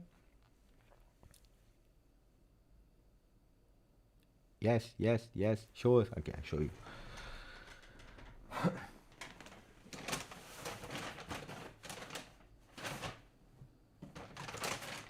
You rate them, huh? You rate them. And I will do shorts about them as well. So, have a collab with 90 vintage football shirts. You will see that fantastic. It's a vintage football shirt. They have an online site, and they have also a physical store in Brussels where I live. So the 5 shirts, not fantastic shirt, not from 98 until 2000, not. They won twice the Coupe de France with it. They won in total 4 times the Coupe de France, not twice with that shirt. It's beautiful, huh? Look. Really beautiful. 98-2000. Nice one. Rated from 1 to 10, huh? So you're right. Not. That's the first one. Second. Let me see, 6 on 10 for me. Cool shirt. Luckily, if it was ugly, it was a minus 10. 8 on 10 for Stavros. Your favorite yellow. 7 on 10 for Leo. 1 for Juve Pulse. I know already. Juve Pulse, he will put all the shirts. 1. Second, I went for Bundesliga. Bayer Leverkusen. That's from the season, let me check, 2002. I will already tell you, I spoil you because I work. 2002 is the season after they went in the final of Champions League against Real Madrid. They lost 1-2. They didn't win. And the season after, it was a disaster. They went in Bundesliga 17th or something like that. They were about to be relegated. They had players like, if I'm not wrong, Lucio and was it Berbatov? I think Berbatov. Top players, Number 17. It's written Die Lenhof Jungs. I have absolutely no idea what Lenhof means. Die Lenhof Jungs. Boo. I don't know what it means. But okay, that's 2. I have 5, Berbatov was great, Then, another one. Okay, now we stop with the votes because we go to the third shirt. Century shirt. of Feyenoord. This is a Eredivisie Dutch team. I really like the detail with the F in the color, in the back, the F of Feyenoord and of Felice. Kappa shirt of 2008. So you see, green, white sleeves, but it's a century shirt. You see here, 100 years. You see, existence of the club in 1908 and 100 years. It's not bad. It's not bad, honestly. It's not bad. I wanted to take, some special shirts that I can explain the history of. What is your votes there? 10 on 10, Lil G. Ah, you like that. Die Lenhoff Jungs mean the guys who pissed me. Mamma mia. probably. 5 on 10, I like more Ajax. The team or the shirts? -6. Mamma mia. 4 on 10, 6. I don't like green, so 4. Pay attention. The other one. This one is really... Pwah. This is a shirt. It's a rare shirt. From 90 until 93, I believe. So they played through, because in the time they were not changing shirts every season. And that's a away shirt from Aston Villa. It's really beautiful. It's really beautiful. I really like that one. Really like that one. That's really beautiful. 1993. Umbro. Really beautiful. This one is... Pwah. I had it on me today in the video. If you want to see how beautiful I am, go and watch it on the video. And then the last one, let's try to do a game. Are you able to get... It's a country, okay? It's a country, and it's a team that is playing in Africa, and they will play in the African Cup. Now, that will start. So try to guess the country of my last shirt. African country that will play in the African Cup. So it's a national team. It's not... So Senegal we have, Nigeria, Morocco, Senegal, Nigeria, Morocco, Ghana, Egypt. No. Peñel. And let's see if we have some people that have a bit of understanding. No, if you have a good memory or whatever, because it's actually an iconic shirt. South Africa. Can you guess the year of this shirt? Can you guess the year of this shirt of South Africa? Wait, it's really special, huh? Really special. Like this, in the back it's like that. 98, 99, 98, 96. Peñel Jerry, 96. Actually, it's the first time that they won the Nation Cup of Africa, so the one that will start now. They played in their country in 1996, and that's the shirt they played with, and they won. So if you're watching actually the trophies that they lift the first time in their story, it was with that shirt. So that's a really beautiful, really special one. I'm super happy about that one, 1996. So 5, I made a fantastic selection because, I want to do I do a general one, unboxing of the shirts, that's one short, and then I want to do like one short per shirt. Difficult to pronounce. One short per shirt where I explain a bit the story of the shirt, like big players, about the meaning of it, and I like shirts with history. That's why I chose these shirts. Oh, voila. Great, huh? I really like them.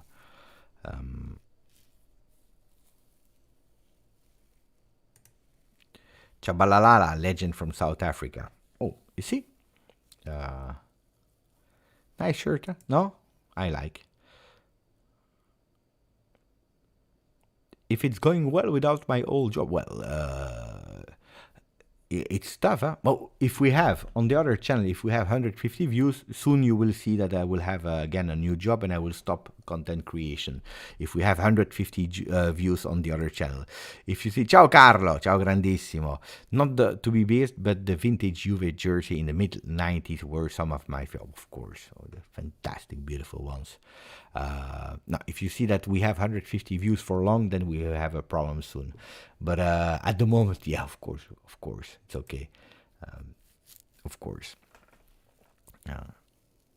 Look at that. Nikos Kira. The negotiation for Samardzic is confirmed. Mamma mia. Are you excited for Samardzic? Is it a player that you are happy? Is it... are you excited? Not excited? Let me know. Huh? I'm happy. If we can do it, I'm super, super happy. Samardzic can be a really beautiful addition. Jimmy's happy. Sasha is not happy. Jordan tagged me on Twitter, but I don't see where you tagged me.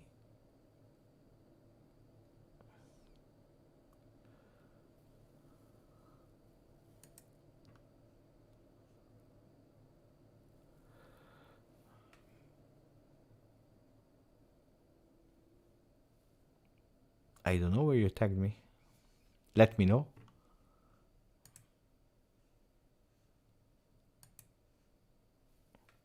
I don't see it. If I remember Valderrama, it's Valderrama, of course. Oh, by the way, I watched on Netflix, I believe, I watched the documentary about the goalkeeper, Higuita. Really good. Really good. I recommend to watch it. If you didn't yet, please check and watch it. Extremely, extremely great. Higuita, the goalkeeper. You know, a story. Juventus will be happy. Another story. I will spoil you. Huh?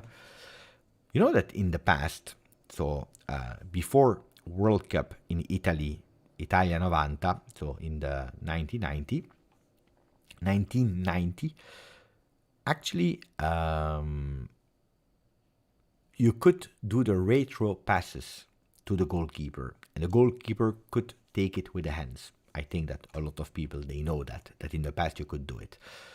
But Italia 90, that is the first real World Cup that I watched, was actually one of the most boring one, to be honest. Fantastic music, fantastic logo, the mascot was great, everything was fantastic. It was in Italy, except of the fact that we were eliminated again in semi-final against Argentina, but that's another story. But except of that one, everything was really great. My first real World Cup that I was able to understand a bit without. And actually, in the back, you could go and do the back pass to the goalkeeper, and the goalkeeper was taking the ball with a hand. But the problem in Italy, you know it, huh? The country of Catenaccio, the country of tactical game, they were in excess using that strategy of losing time. They were scoring one goal, but not only Italy, huh? All the teams, they were winning 1-0, and they started to play in the back and giving the ball to the goalkeeper that was waiting, taking the ball with the hands, a back pass, huh? Total disaster. And actually, the Colombian goalkeeper, Higuita, they played 4 games, I believe. 4 games in the World Cup. Well, Higuita, you know it, he's really famous for that scorpion kick, but he's also famous for scoring goals, penalties, free kick, and also to do this kind of counter-attack. So he received the ball on his feet, and instead of taking it with the hands and losing time, he was not even taking it with the hands. He was immediately controlling and going fast out of the goal.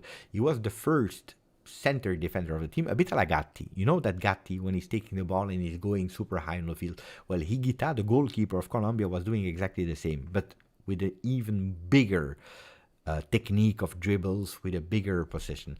And actually, every time he was taking the ball and was doing that. And after the World Cup, when the World Cup ended and FIFA, they understood that it was a total disaster with all these back passes and also the Higuita moves that showed that it was also possible to play without retro passes in the hands, they decided to insert the rule to not back pass to the goalkeeper anymore. So at least you can back pass, but you can't take it with the hands. And actually, if you are really looking, he's the one that the rule is named for. So it's actually the rule of Higuita. It's named after him, the Higuita rule.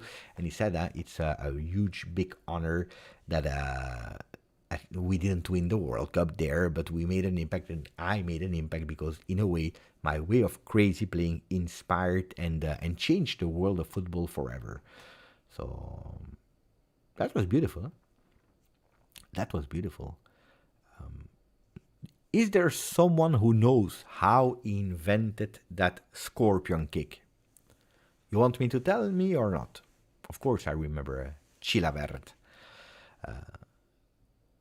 You know the scorpion kick, right? Of Higuita. I will show you.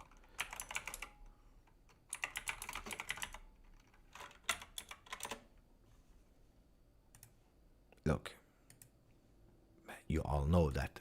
Of course, you know the scorpion kick of Higuita. But is there someone that knows how we invented that scorpion kick or not? Yeah, I know, Freddy, that he made that mistake against Cameroon, but on the other side, you know, he played that well. He saved you some penalties and so on. You can't blame him about that mistake. That actually he's taking the responsibility and accountability. Yeah? But people from Colombia, they never blamed him for that mistake. Never blamed him. But it's true that he made the mistake that made him out. But that game against Germany was fantastic. Will forever be probably the most beautiful game of Colombia still to date. Yeah, we are live. We're speaking about whatever. We're speaking about everything. Oh, is there someone that knows? No clue. Finally, Punsara has no clue. You want me to explain you or not? How we invented the scorpion kick? I can tell you, huh? But you have to say yes, I want, or no, Beppe. We don't care about the scorpion kick.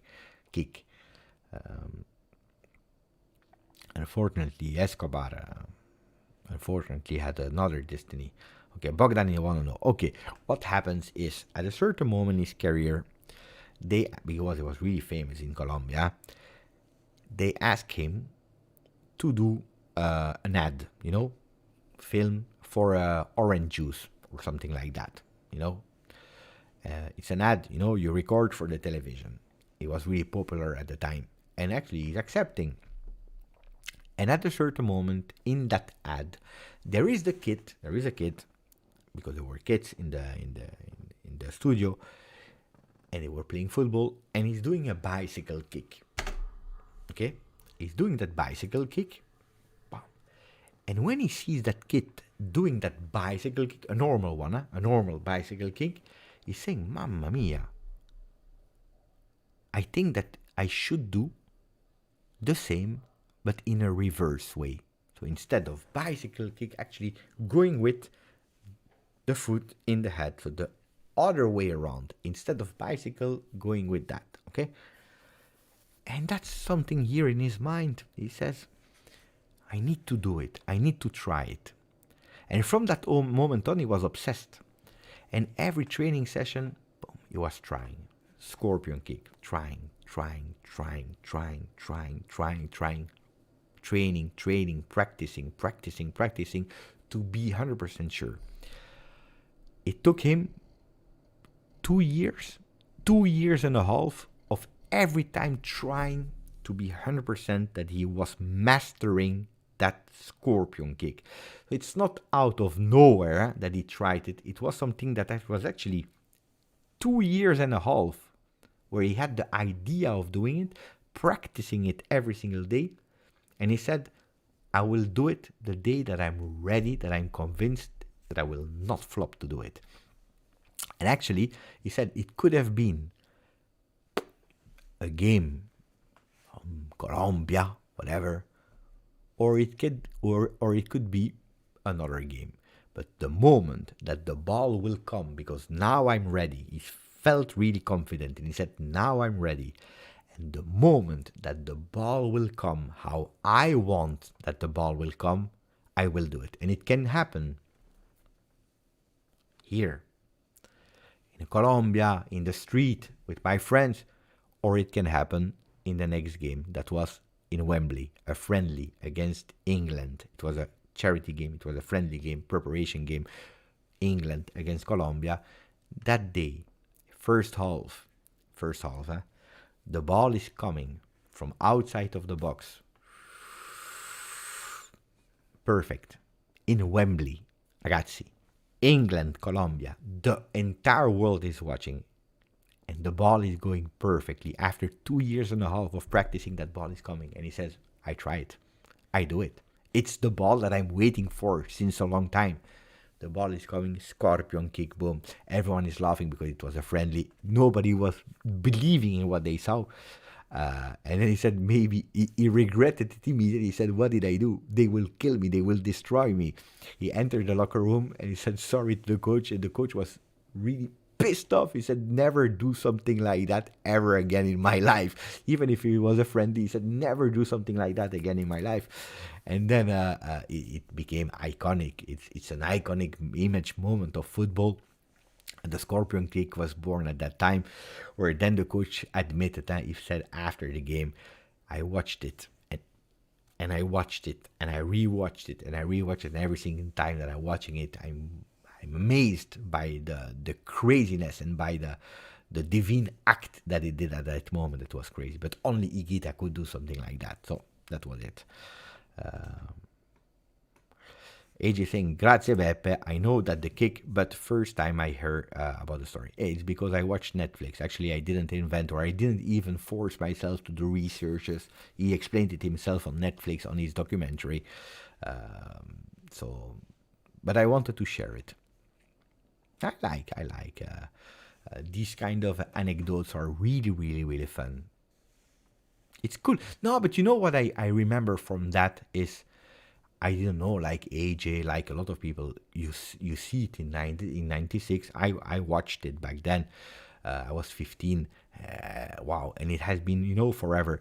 And I have always thought, boo, it is a moment, it's a friendly, it's a moment of folia, craziness, that he thinks in his mind, I will do that. And as he was a crazy goalkeeper, it should match with the personality. But what you don't know and what you don't see, it's actually that it's a guy that he had the idea 2 years and a half before, and he practices every single day until he mastered it, and that's the moment where he's unveiling it, and he's saying, I didn't know that it would have been in Wembley. It could have been everywhere in the world. It just, sometimes you have the behind the scene that is extremely unknown by people, and how hard you have to work to master something, one, and then you need luck in life.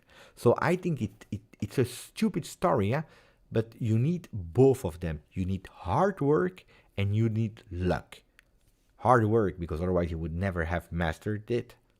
And luck because the ball is arriving in that moment, in an iconic big game, in one of the best, most beautiful stage of the world. And that's what I really like.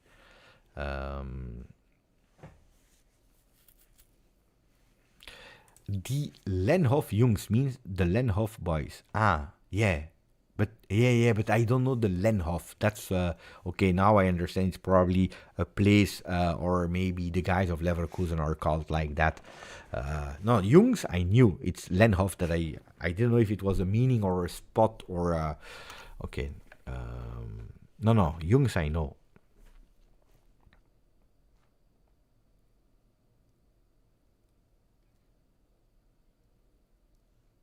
No, I will not comment that today Filip Kostic played well. If we start finding problems that don't exist, no, I don't want to comment. For me, it's not a valid comment. If you want to speak about the Kostic season that is not the one of last year, if you want to focus, if you want to say that you prefer Ealing on that side, there we can open a discussion that we already did.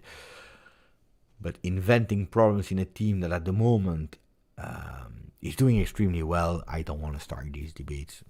No, that's not.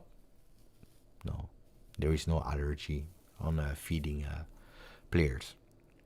Beppe, I've met Valderrama as a person. Wow, fantastic. And his brother coached me when I was 15 years old. I think his brother is still alive, still lives in Clearwater, Florida. I don't know where he's living, but wow, that's beautiful. Well, ask him if you meet him again. Ask him about the scorpion kick. Why is Chiesa contract renewal negotiations so slow?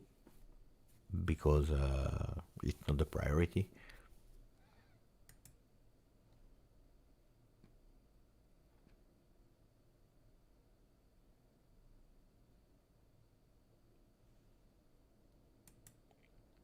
I told a lot of stories to my son when he was a kid, young, now not anymore. Beppe, you should tell the story of football, the creation of the scorpion kick. But you know what I'm impressed is that not a lot of people they know in the chat. I thought it was since the documentary on Netflix, I thought it was a bit more known. But yeah, it could be. Could be that I explained here. But then, to make 10 videos about the scorpion kick, maybe it's too much. And I have discovered that these kind of stories, they are really nice in the post-game, late live, when we were speaking about everything and nothing. But making a video, they don't attract a lot of people. If I have already 150 views only for news, imagine if I do a video about a Higuita scorpion kick. Or maybe it will work. I don't know. Maybe that's the key to success. Maybe that's what I should do. I don't know. Anyway.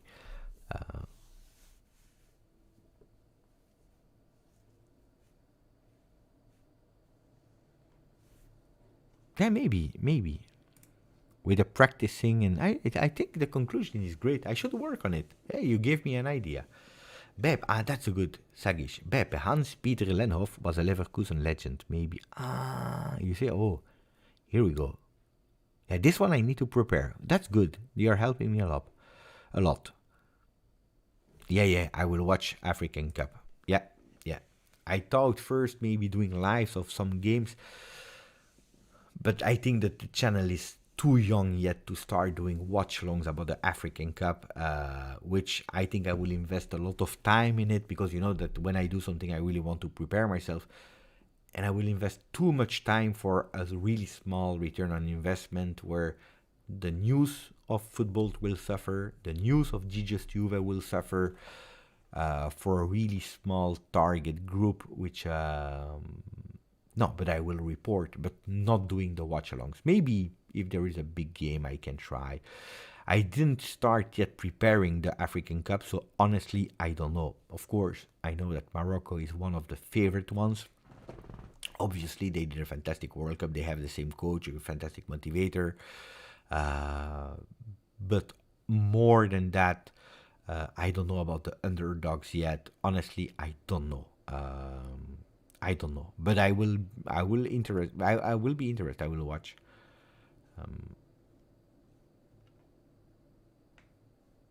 But I don't know. YouTube shorts is the way. I love to watch your long videos, but most of you, but I'm pushing a lot on shorts. If you watch here, thanks to my buddy Insane Juve that is working on the shorts. Look at all the shorts that we uploaded since the creation of the channel. There are a lot. Except of one that I did myself in a game, but except of that, they were all done by Insane Juve, and they are really, really, really, really nice. You can find them also on Instagram, on TikTok. They are really, really, really nice. This one was, oh, mamma mia, he grew a lot. Look. 10,000 views on, what was the title? Round-shaped red card. Do you know why? 10,000 views. Do you know why they showed him a round-shaped red card? This was something that I didn't know in the past. Is there someone that knows why they show a round-shaped red card? That's really great, huh? Which one? There was another one that did really well. The one with Buffon that wants to change the dimensions of the goal. 14,000. Edgar Davids, one of the longest and consistent player of all time from 91 to 2004, by the way. Yeah. And there is another one. I think one from Asia. I don't remember the name. He's a big one. Actually, there are two meanings. Yeah, that's one. For people that have difficulties to see to differentiate the colors, so colorblind people, so actually they can recognize easier from the stands and from television the shape of the card. So the rectangular is yellow card, and the round one was for red. And so people at home that have difficulties with differentiating colors, they are able to recognize immediately if it's red or yellow. And then the second one as well, a bit less important, but still is actually because in the pocket for the referee, he can just, by touching the card, the shape of it. He knows if it's rectangular or red, and he can't be wrong with taking the red, because sometimes, it happens that the ref is going with two cards, one is falling on the ground, or he takes everything and then he's choosing to be sure that he's taking the right color, or sometimes it even happens that he's showing a card and then he's realizing that it's not the right one. So to have no mistakes with the shape, you can already feel it. And two meanings why.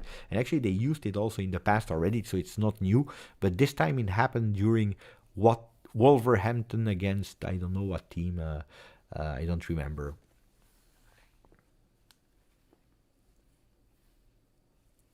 The day that I can interview Allegri would be nice. Yeah. That I would prepare 3 months. But actually, I read Allegri like an open book. So I don't know if I will need to prepare 3 months, because I know him actually. Oh, I know him a lot, huh? Because I watched every single game of Max Allegri. It's already the 8th season that I'm watching Max Allegri. And Lippi, for example, that is forever my favorite coach, is a coach that I have lived through the era of Lippi, but when he arrived, especially the first time, I was still younger. I didn't have the maturity that I have now in understanding football, in being able to compare different eras. It's not the same. So I think that I know Max Allegri the best as a coach. Way of thinking, people management, why he's doing things and why not, his mistakes, and I know Max Allegri a lot, so I think it would be even faster. On the other side, it's what kind of question do you want to ask? That's a good one.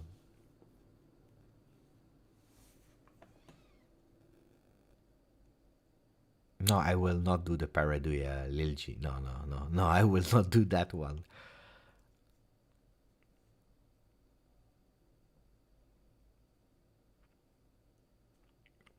Then it depends as well, because in these kind, when I'm doing the interviews, we are with two, so I'm not alone. I'm always preparing the interviews on my side. That's what I take on me, to give it a structure, and then the chat is helping with their questions.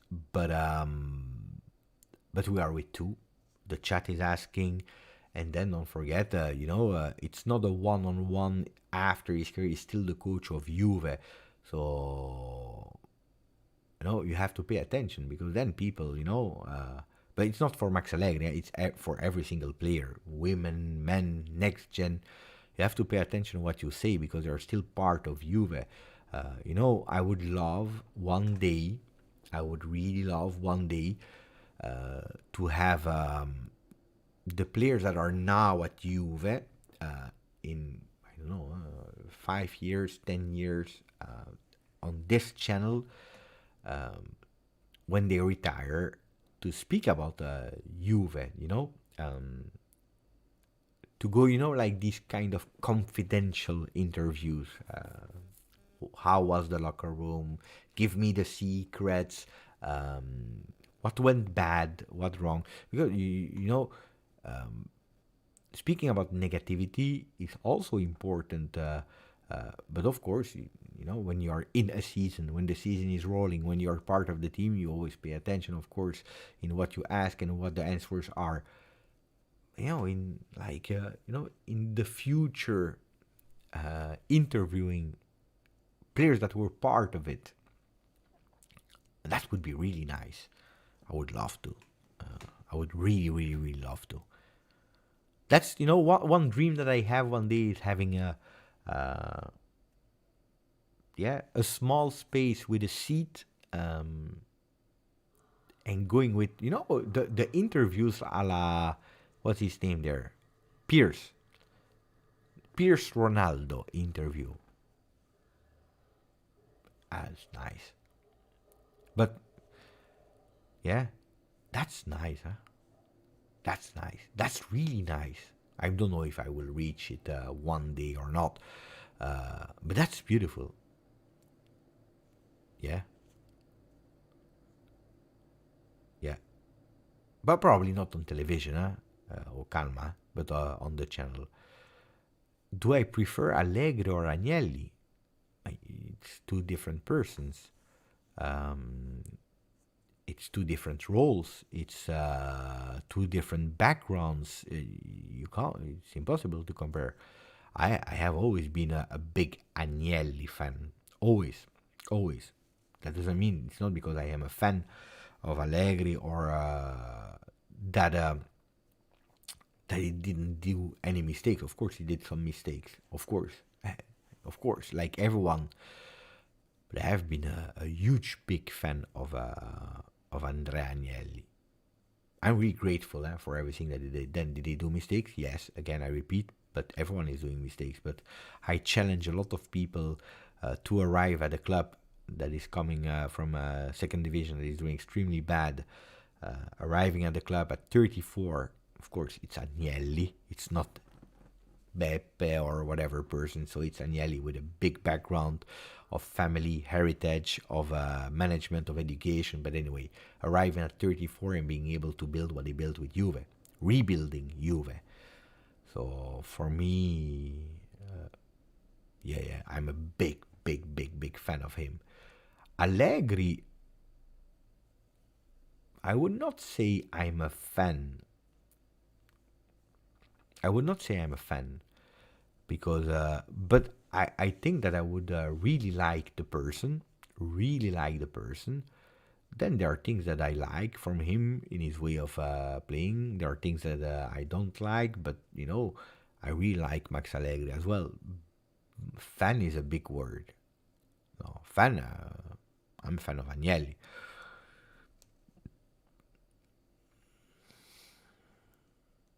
Yeah, nuclear potato. It's a really good one.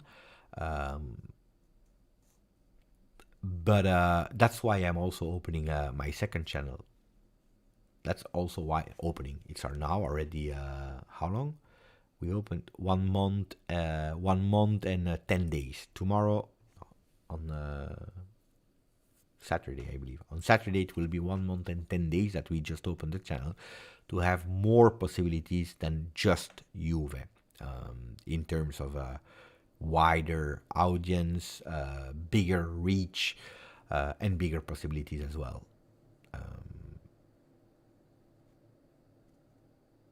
So yeah.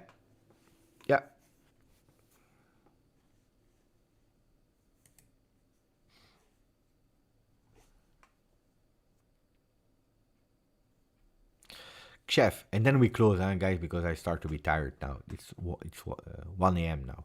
Beppe, I'm about to say another crazy thing. I had coached that once played for Manchester United in '75. His name is Gordon Hill, and he opened my eyes on how to understand the game. Oh, it's crazy. Why is it crazy? It's good. Good.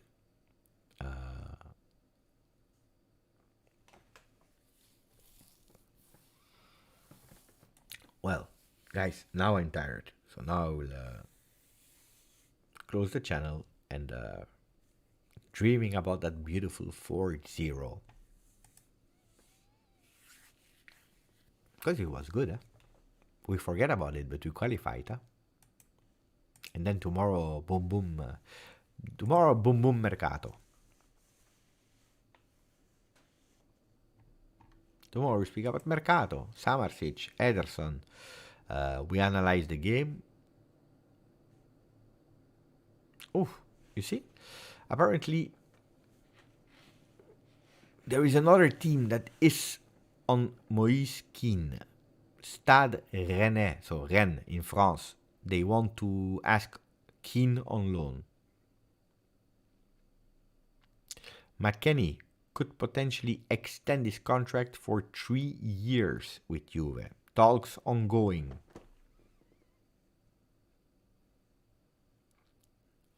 Juve pressing on Samardzic and Ederson.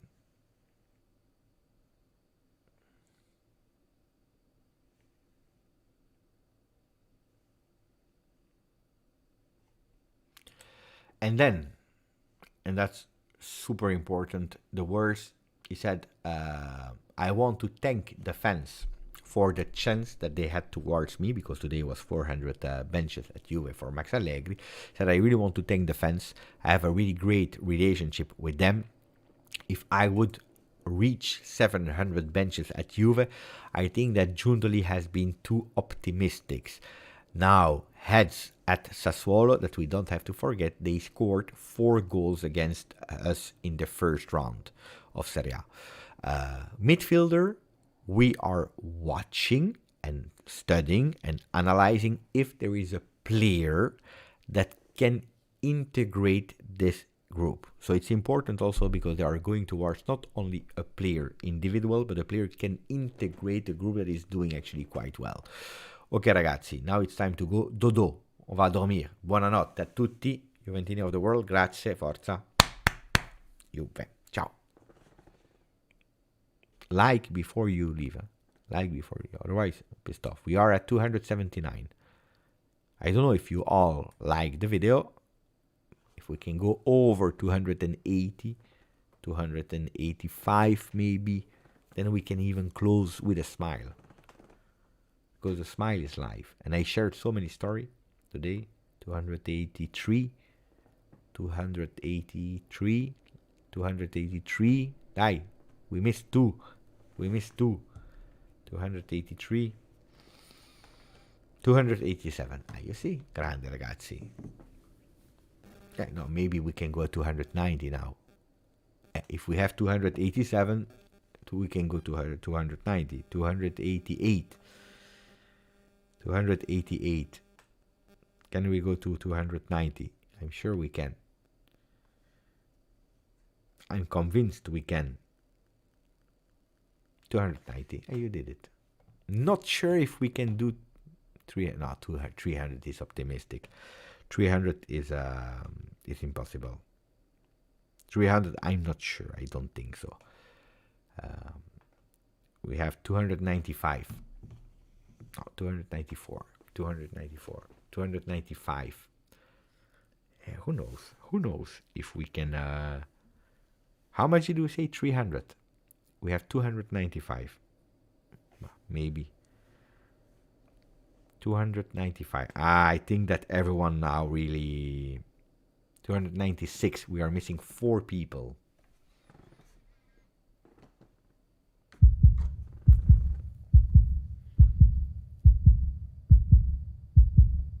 $298. We are missing 2 people. 2 people to reach 300. We reached it. Mamma mia, fantastic. Yeah! We reached it. Ciao ragazzi, you are just fantastic. Grazie, forza Juve. Ciao, ciao.